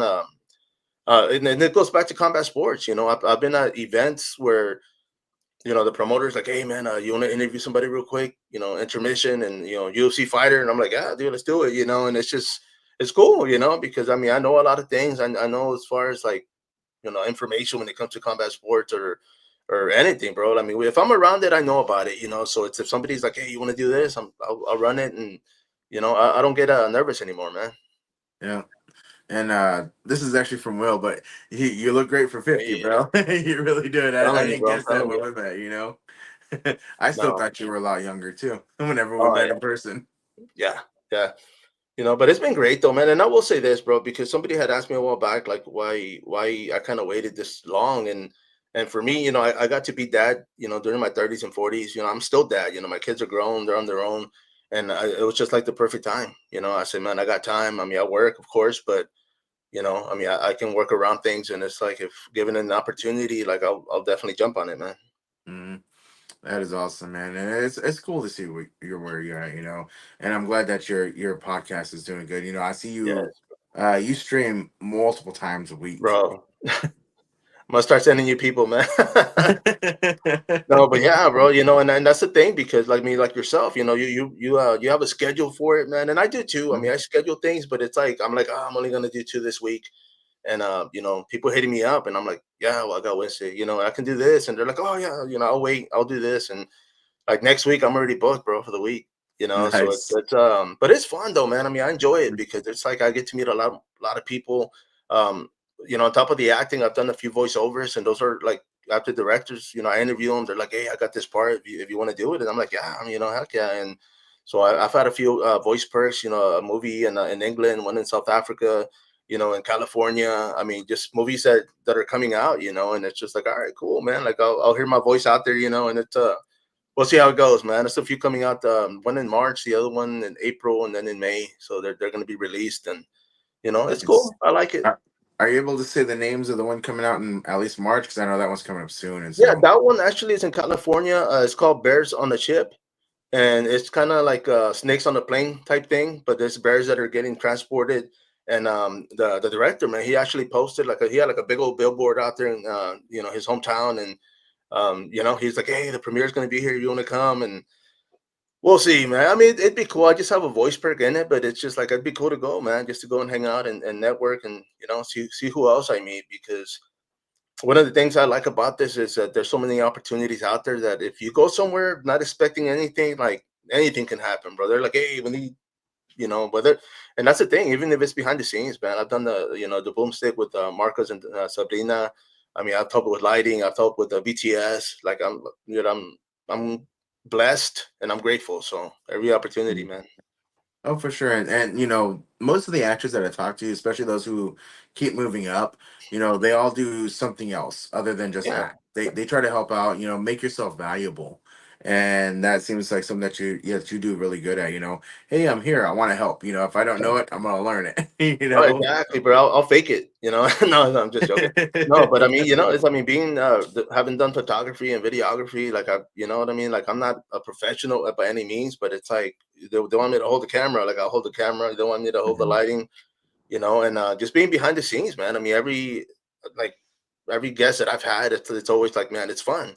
You go back there and you're like, wow, you're watching the magic happen. It's smaller scale, of course, when it comes to like indie films and whatnot, but it's just like there's so much creativity, bro, that's kind of what gets me, because growing up, we weren't poor, but it's like we didn't have a lot, man. And I remember growing up, like we used to have to make our own houses, our own cars. We had like action figures, but we didn't have the vehicles, so we had to like use our imagination and just go wild with it, and that's I'm glad that happened because it, got to do a lot. Oh Yeah. yeah. And so yeah, I totally believe that, man, because that's something that I do too. I try to make myself valuable. There was one of the sets where I was on that I'm one of the supporting characters for, and we made a concept film for it. And whenever we were over there, all of us, we could have waited in the trailer till it was our turn, or we were all hanging out in the same area, but we were like, hey, does it feel awkward to be separated from everybody to you guys? And they're like, yeah, it does. Yeah, And let's go so we hang went out. out, we joined everybody else, and we're like, hey, how can we help? And so, again, boom mic, other stuff like that. Yeah. And so, uh, but I got a little bit more involved in it too because I have joined the writing team as well. Yeah. And honestly, I haven't written anything in like years. It's been a while. And whenever I jump back into it, I was like, man, I'm probably gonna do horrible. They told us, to use Chat GBT for outline. So I did that. Yeah. But whenever I read it, I was like, I don't like what I read.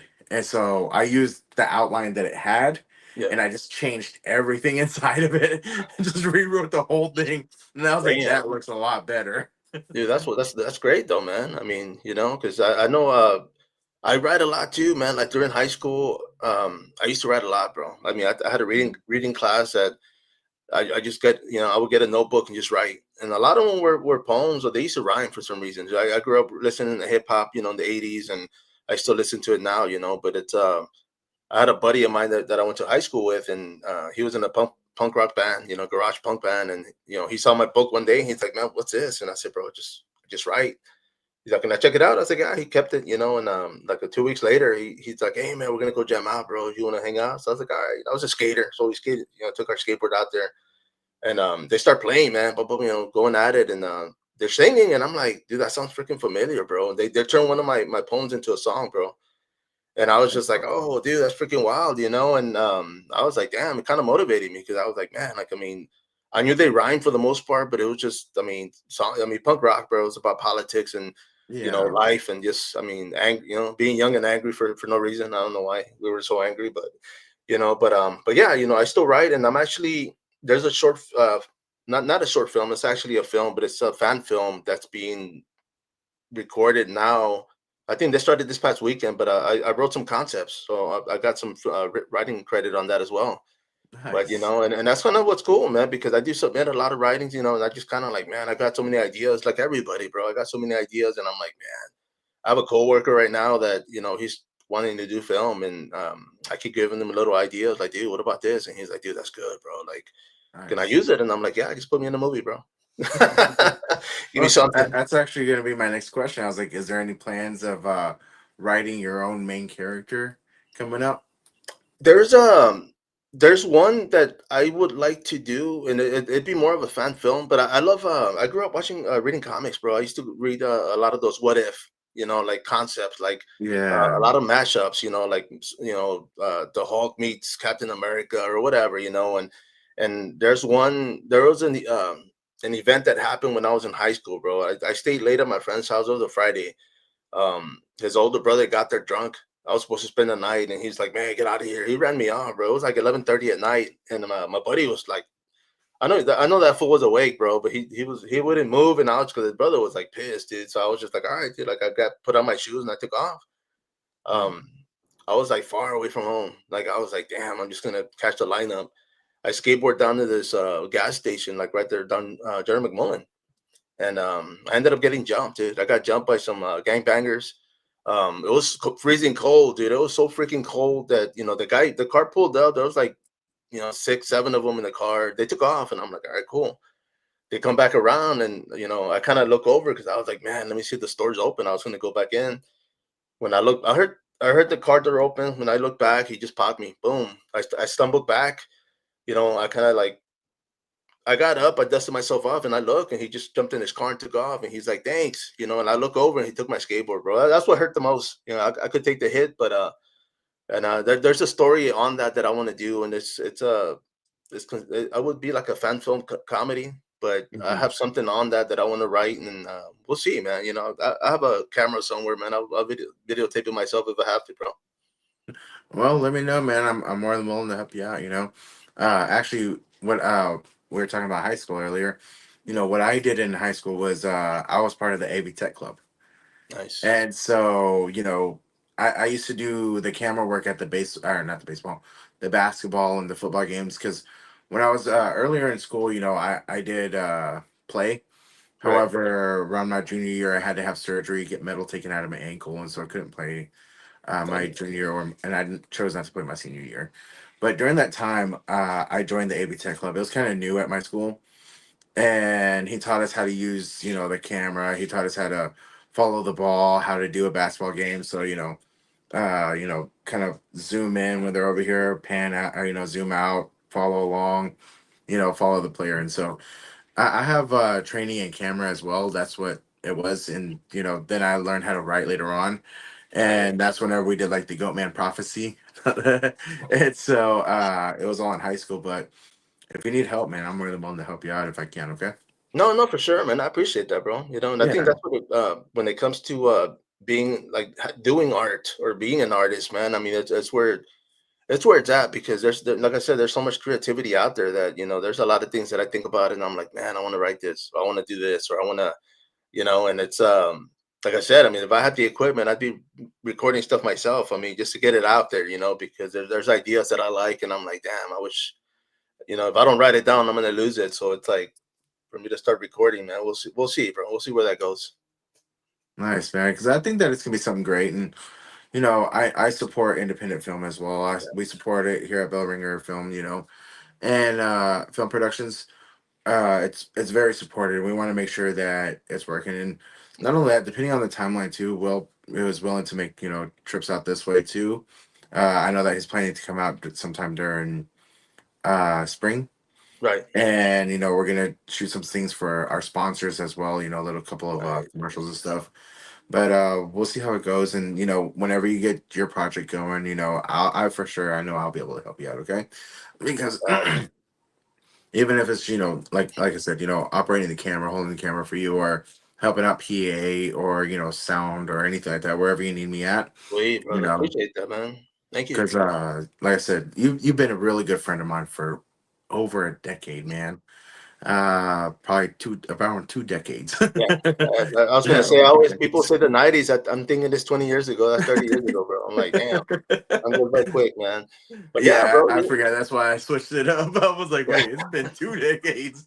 And you know what, though, man? And I will say this, bro, because going back to combat sports for me, like, you know, hanging out like next to Dana White, hanging out to, I got to sit down next to Mark Cuban in Dallas, bro. I mean, just like crazy stuff that it's like, who would have thought, you know? It's just like, oh yeah, dude, what's up, dude? David Bella, What's man. up, David? Yeah, And appreciate you, brother.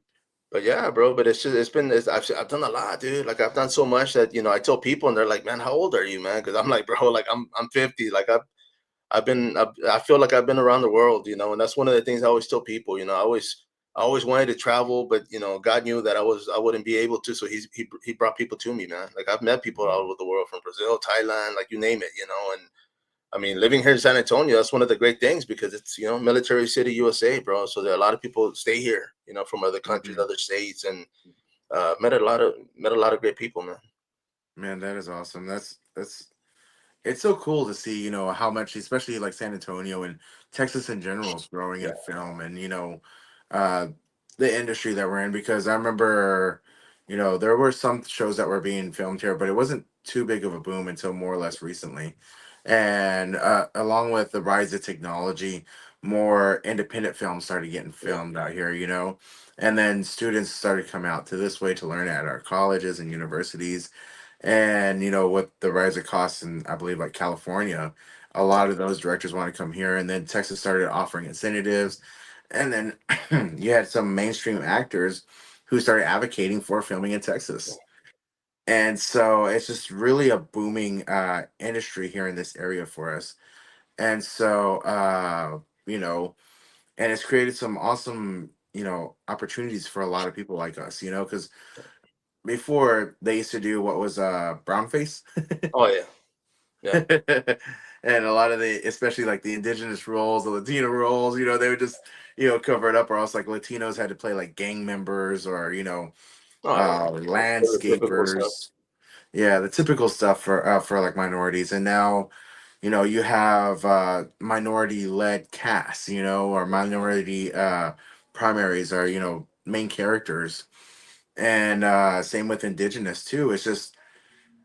It's cool to see how much it's risen and how much it's growing, and so and I always say, sometimes most of the individual talent and thought is with independent films. So like with yours, I'm really excited. I do want to help you out whenever you get ready. Okay. Yeah. No, no, for sure, man. um do you have any roles that are coming up that you know of, or? Yeah, actually, in March, I actually have I'm doing like a horror documentary, so I'm gonna be doing that in March. I'm gonna do I have two voice perks. I'm gonna be a voiceover for two like online cartoons. Like one's gonna be like an AI format, but the other one's gonna be like a little bit more of like it's like a storyline like for kids. But they're gonna go ahead and I'm gonna be a voiceover for it's for a fruit vegetable garden. So I'm gonna be a voiceover for a fruit. I don't know which one, but they gave me that opportunity. So I was like, yeah, man, like I'll do it, and I'm supposed to be getting the script, and I mean that's gonna be filming the end of March. But yeah, I've got, I know Fernando was talking about being on so many films, man, and I've got like film credits, voiceover credits together. I'm on 15, and it's not even, Nice. I mean, obviously, we want the experience, we want the practice, so that's kind of what I'm getting with it, But it's just at the same time, it's like I don't want to be like, hey, I'm gonna do 100 this year, It's like, nah, bro. Like I want to eventually, like, yeah, once I hit like 25, like I'm gonna slow down and just kind of pick, like, hey, okay, you know what, let me concentrate on this or this role, or because. I mean, like I said, I've been blessed, man. Everybody that's allowed me to jump on, I'm grateful Mhm. and I thank them, and see what goes from there, bro. But I mean, the year's still new, it's still young. I mean, shoot, man, we still got a few more months left, and we'll see what happens. Yeah, for sure. And that's especially this year, I've slowed down on a lot of the work. I Yeah, was doing a bunch of background work, and building up, and then so I've been invited to be a part of. I was I was trying to think back, but I was like, it's actually more around 6 films that I've been invited to be a part of this year, and I'm pretty excited for them. And I'm pretty excited for them to be coming along. But I also want to make sure that I'm focused on them. Yeah. So like I'm doing better as far as my characters go, and not just because I've done a lot of improv Right. on my characters, and so but this time I want to do character study, grow as Yeah. an actor. And so I've been doing some classes that I've started. I've started some workshops. One of them is with Ronnie Hummel. The other one is actually a gentleman that was on, Mayor of Kingstown. Yeah. And so I'm going to be doing some improv stuff with him. His name is Phil Rice. And I'm excited about it, because I always say that I want to get better. I want to become a better actor. And even, I've had a lot of encouragement. So like the casting director told me, what she really believes, and this was from Ronnie. She said that she really believes that acting classes and coach can take me to, higher levels where I want to be as far as my acting career goes. And I wanted to dedicate it to become that better actor. And I know that you're the same way too. We like Oh, having fun, but storytelling is important, yeah. and we want to represent the character correct. No, for sure, man. I mean, yeah, it's just Mhm. you don't want to go in there half blind and not do something correctly, or not pay homage to the character itself. But I Mhm. agree, man. I got to do more workshops as well, man. So definitely point me that direction after this, bro. Okay, will do. And I'll be more than happy to help you out with that, man. And anybody who's interested, on Instagram, it's lights, camera, ready. Okay. And that's his main page. But I can message that to you. I can send it over to you too, okay? Yeah, please, man, please. And so it wasn't like any of the other ones because I've been to a couple of free workshops, Right. and it was basically kind of monologuing and talking about their experience, and then going over testimonials. With his, I went through his free workshops, and he made it fun. We played the ABC game, we played the question game.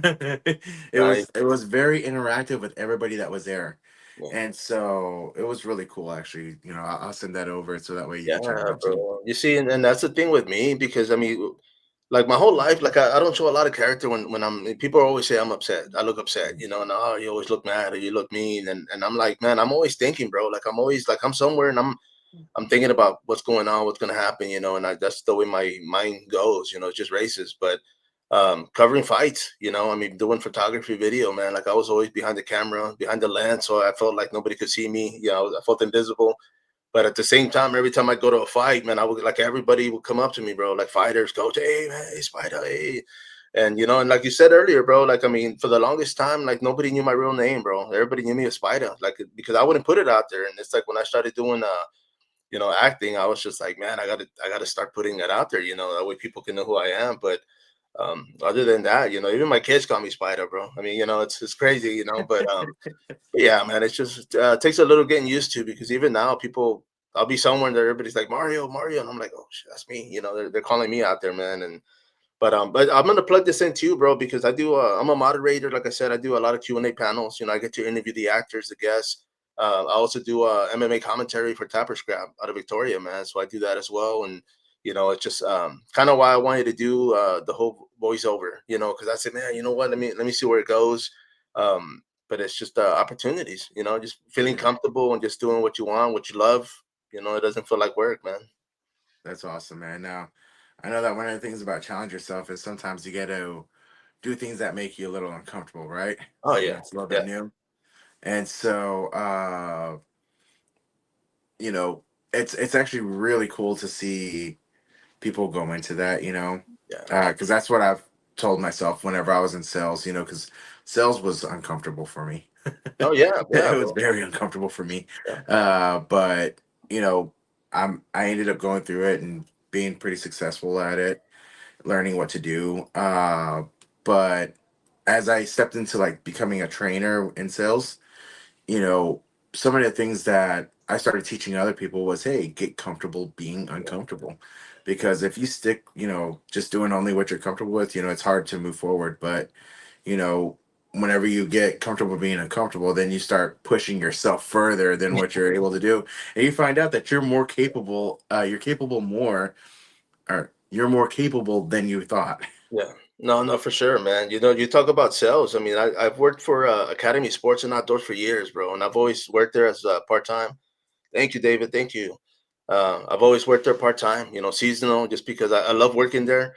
I used to work in the fitness department. I worked in camping, and so I had to learn my product, and I Mhm. did. I used to have vendors that would come visit us, and they would always like send me to go talk to the vendors because they were like, "Hey, man, go talk to the sellers or the buyers," and I would talk to them and I would tell them like, hey, they would ask me like, hey, what are customers looking for? And I was like, well, this is what they ask, this is what they complain about, this is what they like.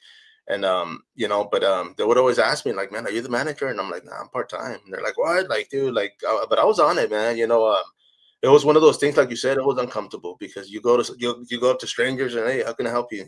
But it's like I tell people, man, I used to always tell people what they not what they wanted, but what they needed. And I was real Mhm. good with that because I knew my product. I still do, man. I go out there and people still ask me if I can help them. You work here? I'm like, nah, but what do you need, bro? Like, I got you. Won't go away, man. That is awesome. uh, as far as I went from sales, uh, I started off in door to door. Actually, no, I did start doing sales before then, but it was like breakfast burritos. We were in Browning, Montana on my reservation, and I needed to. We had to, my family, we had to come up with the money to send me to Washington D.C. for presidential classroom. And so my mom had me go talk to people, and I was like, um, would you like a breakfast burrito? You want to buy this? Like, dude, hey, you know what though, man? And Let me so I say, see people, I'll be like walking towards them. I'm like, no, I don't think I want to talk to them. I'm like, but I really want to go to DC. yeah, bro. And so I'll Let go me sell them.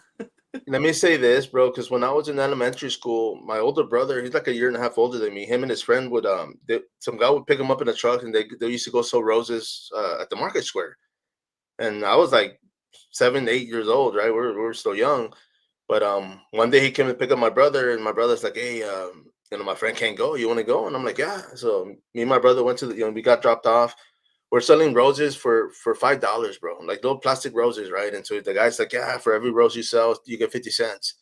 So the first day we go, I sold like 2 roses, man. I was like, damn, made $1. We were there for like 6, 7 hours, man. It was it was crazy. And like the next weekend, like he picked us up, and I told my brother, I said, hey, let's go to the store and get something to drink. When we go in there, the store selling the same rose that we were selling for $1, bro. And I'm like, how much? And he's like $1. And I was like, let me get 5. So I started selling my roses, making me money. And then I would, when as soon as I would sell mine, I would sell his, and I would sell like 1 or 2. But he was dropping us off. He was my ride. So he didn't catch on till like later, and he stopped picking us up. But I mean, I was just like, hey, you're using me, like I'm gonna make mine too. But it taught me a valuable lesson, man, because Yeah. um, when it came to music, I mean, I had my zine. I used to get. I was here in San Antonio. I had contacted a record label in New Mexico. From there, record label in New Jersey, another one in Germany, one in Spain, and then one in England. Like all these companies, vinyl, companies were sending me vinyl, bro. Like, I mean, they would send me boxes, and I would write money orders and send them the money. But it was wild because they didn't know who I was. They didn't have social media. Everything was via mail, via phone. I could have just been taking their money, but they trusted me for some reason, and I did good. I used to sell their vinyl, and I would sell out of the trunk. I go to shows in Austin, Houston, open my trunk, and yeah, I got records, I got vinyl, whatever, bro. And it's that taught me a lot because I was like, damn, these records are selling for like 20. The wholesale is like $4.50, and I'm thinking like, and I was selling for like $10. I mean, I was selling them quick and making me $5 per record and making a couple hundred in the weekend. And the record labels were happy because I was sending them their money. It was wild, bro. Like I could have done a lot with that, but I just same thing. I just kind of burned out and stepped down and got away. But yeah, it was No, a good experience. No, I get it, man. Because I did roofing for a very long time, actually. Yeah. uh, and I got burnt out on it as well. It took a long time, but I eventually got burnt out. And for a little while there, I was working where I was working nonstop every day, Yeah. and I didn't take a day off, and I didn't take no vacations for a very long time. I That was me, can't bro. remember how long it Yeah. was, but I was just constantly working. But that burnt me out so bad that I didn't really want to do anything for a while. Yeah.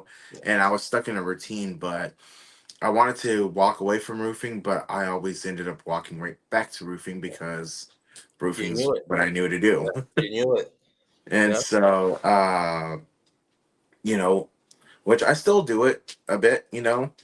Not as much like was where I'm trying to push it, where I'm going out and knocking doors anymore. Right. But if any of my old clients hit me up, I'm more than willing to help them out. Friends and family, they hit me up. I still have my old company name and everything. I could still, help them out with the insurance claims, and as well as doing their construction. And I still help out, with because like I said, my dad, he does renovation work. Yeah. And so if I have somebody that, asks for estimate or inspection on something, and I know that they need work, I'll also be able to handle that work for them too. But, you know, acting came along and it was a refresher for me. I caught the acting bug, and I had stopped caring about the way that I looked. So like you'll see some like old photos of me Yeah. where like maybe just like before I started acting like 3, 4, or 5 years ago, which is really huge, man. And like I was well over 300 pounds. And so but I was well over 300 pounds, and I was like closing in on 400. It was bad. My A1C was horrible. But after acting started, I was like, hey, I care about my appearance again, No, yeah, you're like, they say the camera adds 10 pounds. Sometimes I feel like they got two on me, man. I'm like, damn. I look at it, I was like, man, it looked like I could have ate myself. No, you see, and that's crazy you say that, man, because like when I started training in MMA, I mean, it was 1999. I used to compete. I was addicted, bro. I used to train like every freaking day. I used to go to the gym. I used to swim. I was like a triathlon, person, man. I was Mhm. doing everything. And, I would walk around at 145 solid, bro. Like I was freaking strong, dude. And my technique was good. I was a purple belt in BJJ, affiliated with Carlson Gracie Sr. Unfortunately, he did pass in 2005, Mhm. but it was one of those things where I I still didn't feel comfortable. Like I didn't notice it, man. I was walking around like at 220 back then because I used to drink a lot. And when I started training, all that went away. I stopped drinking. I mean, the first time I saw my friends, like they were like, "Damn, dude, like what the hell?" Like I took off my jacket, and everybody's like, "Damn, bro, you look good," And then I Yeah. didn't see it. It took me a while for me to realize it, and but even then, I didn't feel comfortable, man. Like I've never been comfortable like walking around without a shirt. I've never felt comfortable, like you know what I mean. Like it's just not Yeah. me. But but yeah, I mean, it's just I mean, film, bro. I mean, and I will say this, man, because when it comes to actors and characters, there's a script, for everybody. There's a character for everybody. So it's like, nothing has to be perfect. They're gonna find something they like in you and be like, hey, can you do this? Okay, perfect. You'll get scripts, you'll get lines because of that, man. So Mhm. for those watching, definitely for your health, get in shape, stay in shape. But when it comes to movies, man, you never know what they're looking for. Yeah, and that's true because like whenever I first got into Bass Reeves, I was still really big too. But for me, it's like I said, whenever I said it was a refresher, it was definitely refreshing for me because it brought that back to where I wanted to care about myself. Oh yeah, A definitely. little bit before I started acting, I started playing Choctaw stickball with Eli. And what first got me into the gym was whenever I was playing with him, and everybody was knocking me over. Like even like these lightweight people, these people smaller than me You're like, what would the come over and hell? hit me, or like bump into me, and I'd roll over. I was like, I had no stability. I would just go. You're like, where's that jujitsu training, bro? Yeah, and so Oh I was man, like, man, I hadn't trained at that point for over 10 years. damn. uh, and it was a long time. And so then I got back into the gym, and I started working out, and then acting came along, and that made me want to work out even more. And so, like, Yeah. even my shirts, I've noticed that I used to fill them out.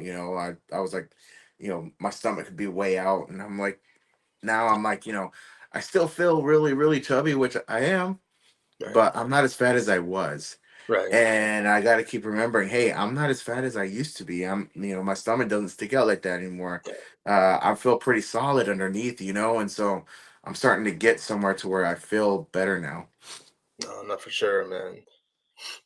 Yeah, bro. Because I know, I mean, when it comes to working out, man, I do a lot of calisthenics, bro. I do a lot of body weight training. I still do it. I still do drills. I mean, minimal. I can't do like what I used to, obviously, but I still stay mobile. And it's just for me, it's just more, to be able to keep moving. I always tell people don't stop stretching, man, because when you get older, bro, it gets harder and harder, but yeah, I do bird crawls at work. Like I work building maintenance, in the building, man, 3 floors, bro. I do bird crawls going upstairs. We have like a back steps for like maintenance and stuff. So every day, bro, I'm out there. I do reps. Who knows how many times? I Yeah, don't count them, but it's like it's all body weight training, brother. for sure. Well, man, I really appreciate you coming on the show. Sure. Whenever I do get a set going and I do get a stage, because like I said, I want to turn it into more like a full late night type experience. Sweet, bro. And so definitely like to I would definitely like for you to be one of my in-person guests as well. Just Yeah. like, everybody who's been with me since the beginning of this podcast, I do plan on inviting everybody back out, especially as we keep growing, because every week we're growing more and more Yeah. and finding more and more followers. And I'm able to make leaps and bounds as far as it goes for the podcast and different opportunities that are coming that, like I said, all of you guys in the beginning, I want you all to come back on the podcast, come back on the show, so that way we can all rise together. That way, we're not just being like, hey, I made it up here. I'm gonna ignore everybody else, but I want you guys all to rise up too. If I go up, I want you guys to follow as well, No, for because you sure. guys are amazing. Everybody should get to know who you are. No, bro. Like, and I'll say this, man, because like I mean, having gotten to meet you in person, man. I mean, that was a blessing. Dude, it's cool because it's like, for the fights. Every time I go somewhere, it's like it feels like a reunion, and it's like all these films that are projects that I'm jump on. I see Fernando everywhere. I see, everybody, man. And it's I got my friend of mine, dude. I actually befriended him, dude. Carlos, man. Out of, from Mexico. He's from San Antonio. But I mean, I'm looking to go to Mexico to do work out there too, man. I'm bilingual, bro, so I might as well use it. For So we'll sure. see, brother. We'll see. All right. Well, do you have any advice for anybody who's trying to look to jump in and may have excuses of why they can't start? No, you see, the biggest thing is do it. If you want to do something, just do it, man. That's the first thing you got to do. I always tell people, show up because you never know what's available. People don't show up, and it's like, hey, we got this. You can do. I mean, there's so many opportunities out there, guys. So by all means, go out there, show up, and you know, Yeah. go for those opportunities, man. Don't say no. All right. I appreciate you, man. I want you to I'm gonna put you in holding for a little bit, okay? Or backstage for a little bit. Got Because it. I wanted to talk to Fernando a little bit more because we kind of got cut off a bit Yes, early. yes. And right before we end the show, I want to bring everybody back on and tell everybody good night. All right? You got it, brother. All right. Appreciate you. So I'm gonna stick Okay. you in the waiting room off stage, okay? You got it. All right. And we are going to be back here with Fernando. We got cut off a little bit, so I'm going to bring him on stage real quick. Thank you guys for waiting. Poof, I'm back. Boom. How's it going, brother? Hey, sorry about that. My internet kind of had little difficulties there, but No, it's I'm not back. cool.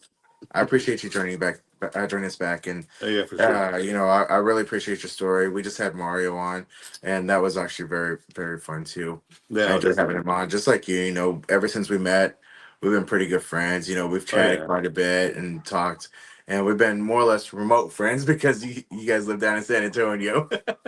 yeah.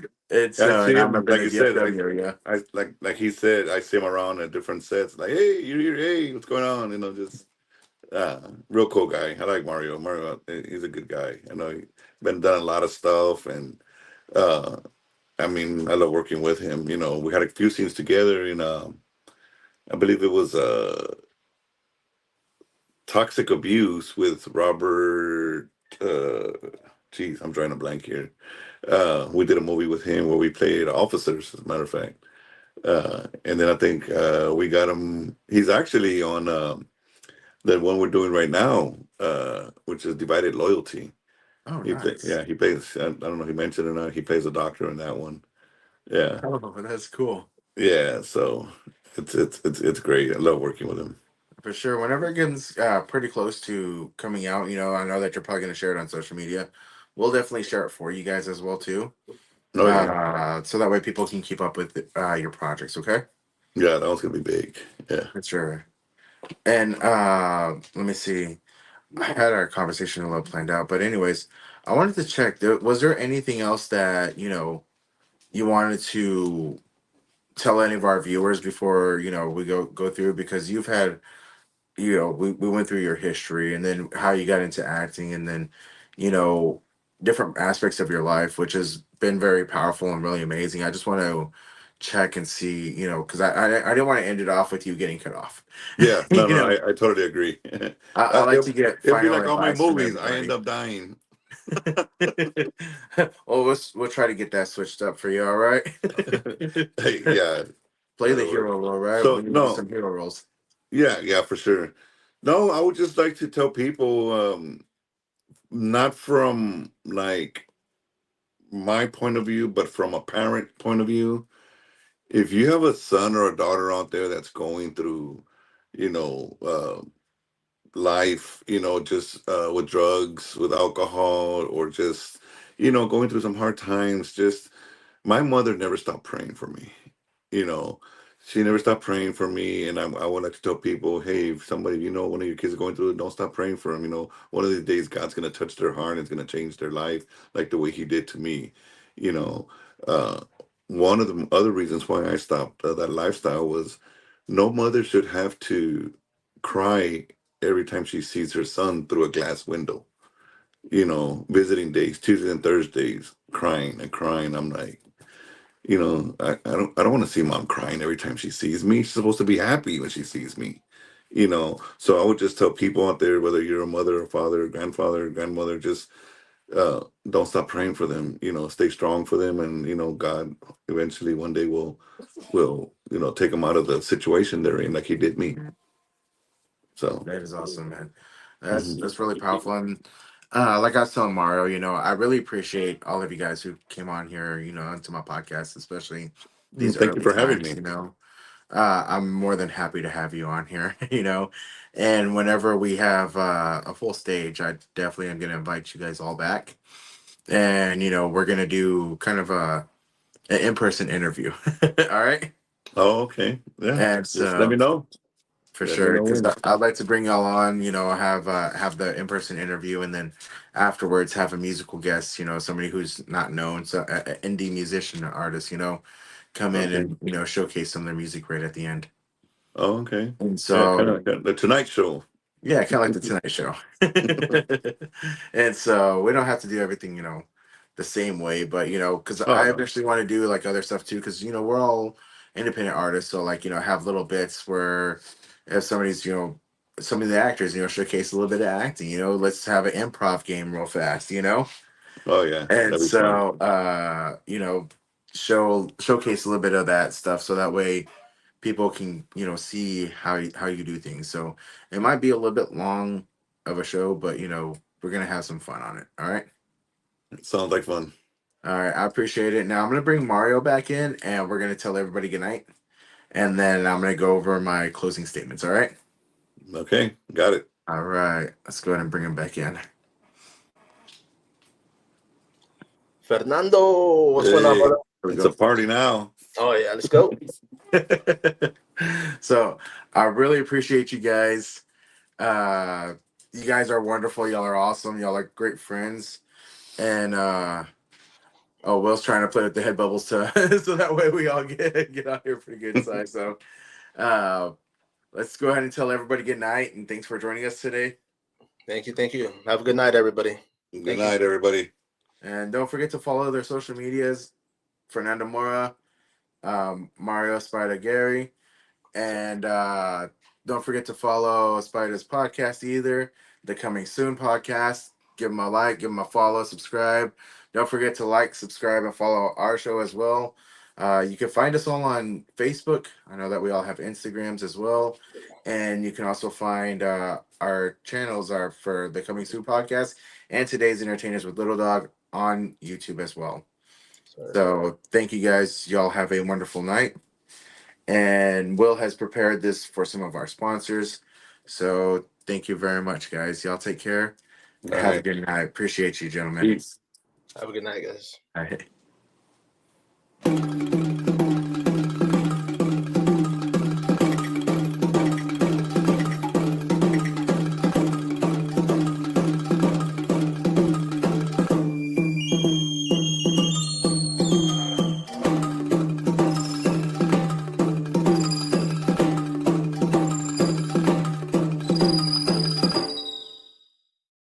This episode is brought to you by Honeybee Funds. Honeybee is a nonprofit organization set up to help house homeless people that fall through all the cracks of other help. Homelessness in America has skyrocketed since 2020, and it's senseless in the wealthiest country in America. Outside of natural disasters, Honeybee believes there is no reason for homelessness in America. Some people will fall through the cracks because they have no children, no elderly living in their household. Some homeless people are not recovering from drug addiction or recently released from jail, so they are not viewed as priority for housing. Honeybee Funds is set up to help homeless find a home, even if they have large dog that they count as part of their family. Email charliepooch131@gmail.com if you wish to contribute to Honeybee Funds. Now we will return back to our broadcast. All right. Thanks, everybody. You guys are all wonderful. And I appreciate all of you guys for tuning in and watching us tonight. Don't forget to subscribe, like, and follow the show, as well as spread it around to a lot of your friends, family, and coworkers. And if you are looking to be a guest on the show, do not hesitate to reach out. You can reach out here on my Facebook, or you can reach out on the Facebook of Today's Entertainers with Little Dog, preferably there. Don't forget, you can also email me at today's.entertainers.littledog@gmail.com. You can also email the producer, today's.entertainers.littledog. that one's mine. Today's.entertainers.willsbyler@gmail.com as well. You can reach me on WhatsApp. My WhatsApp number is the +1, as I'm in the United States, 817-673-2247. And from all of us here at Today's Entertainers with Little Dog, as well as Bellringer Film Productions, thank y'all. Have a wonderful night. Man, this show's gonna be awesome, bro. This show's gonna be awesome.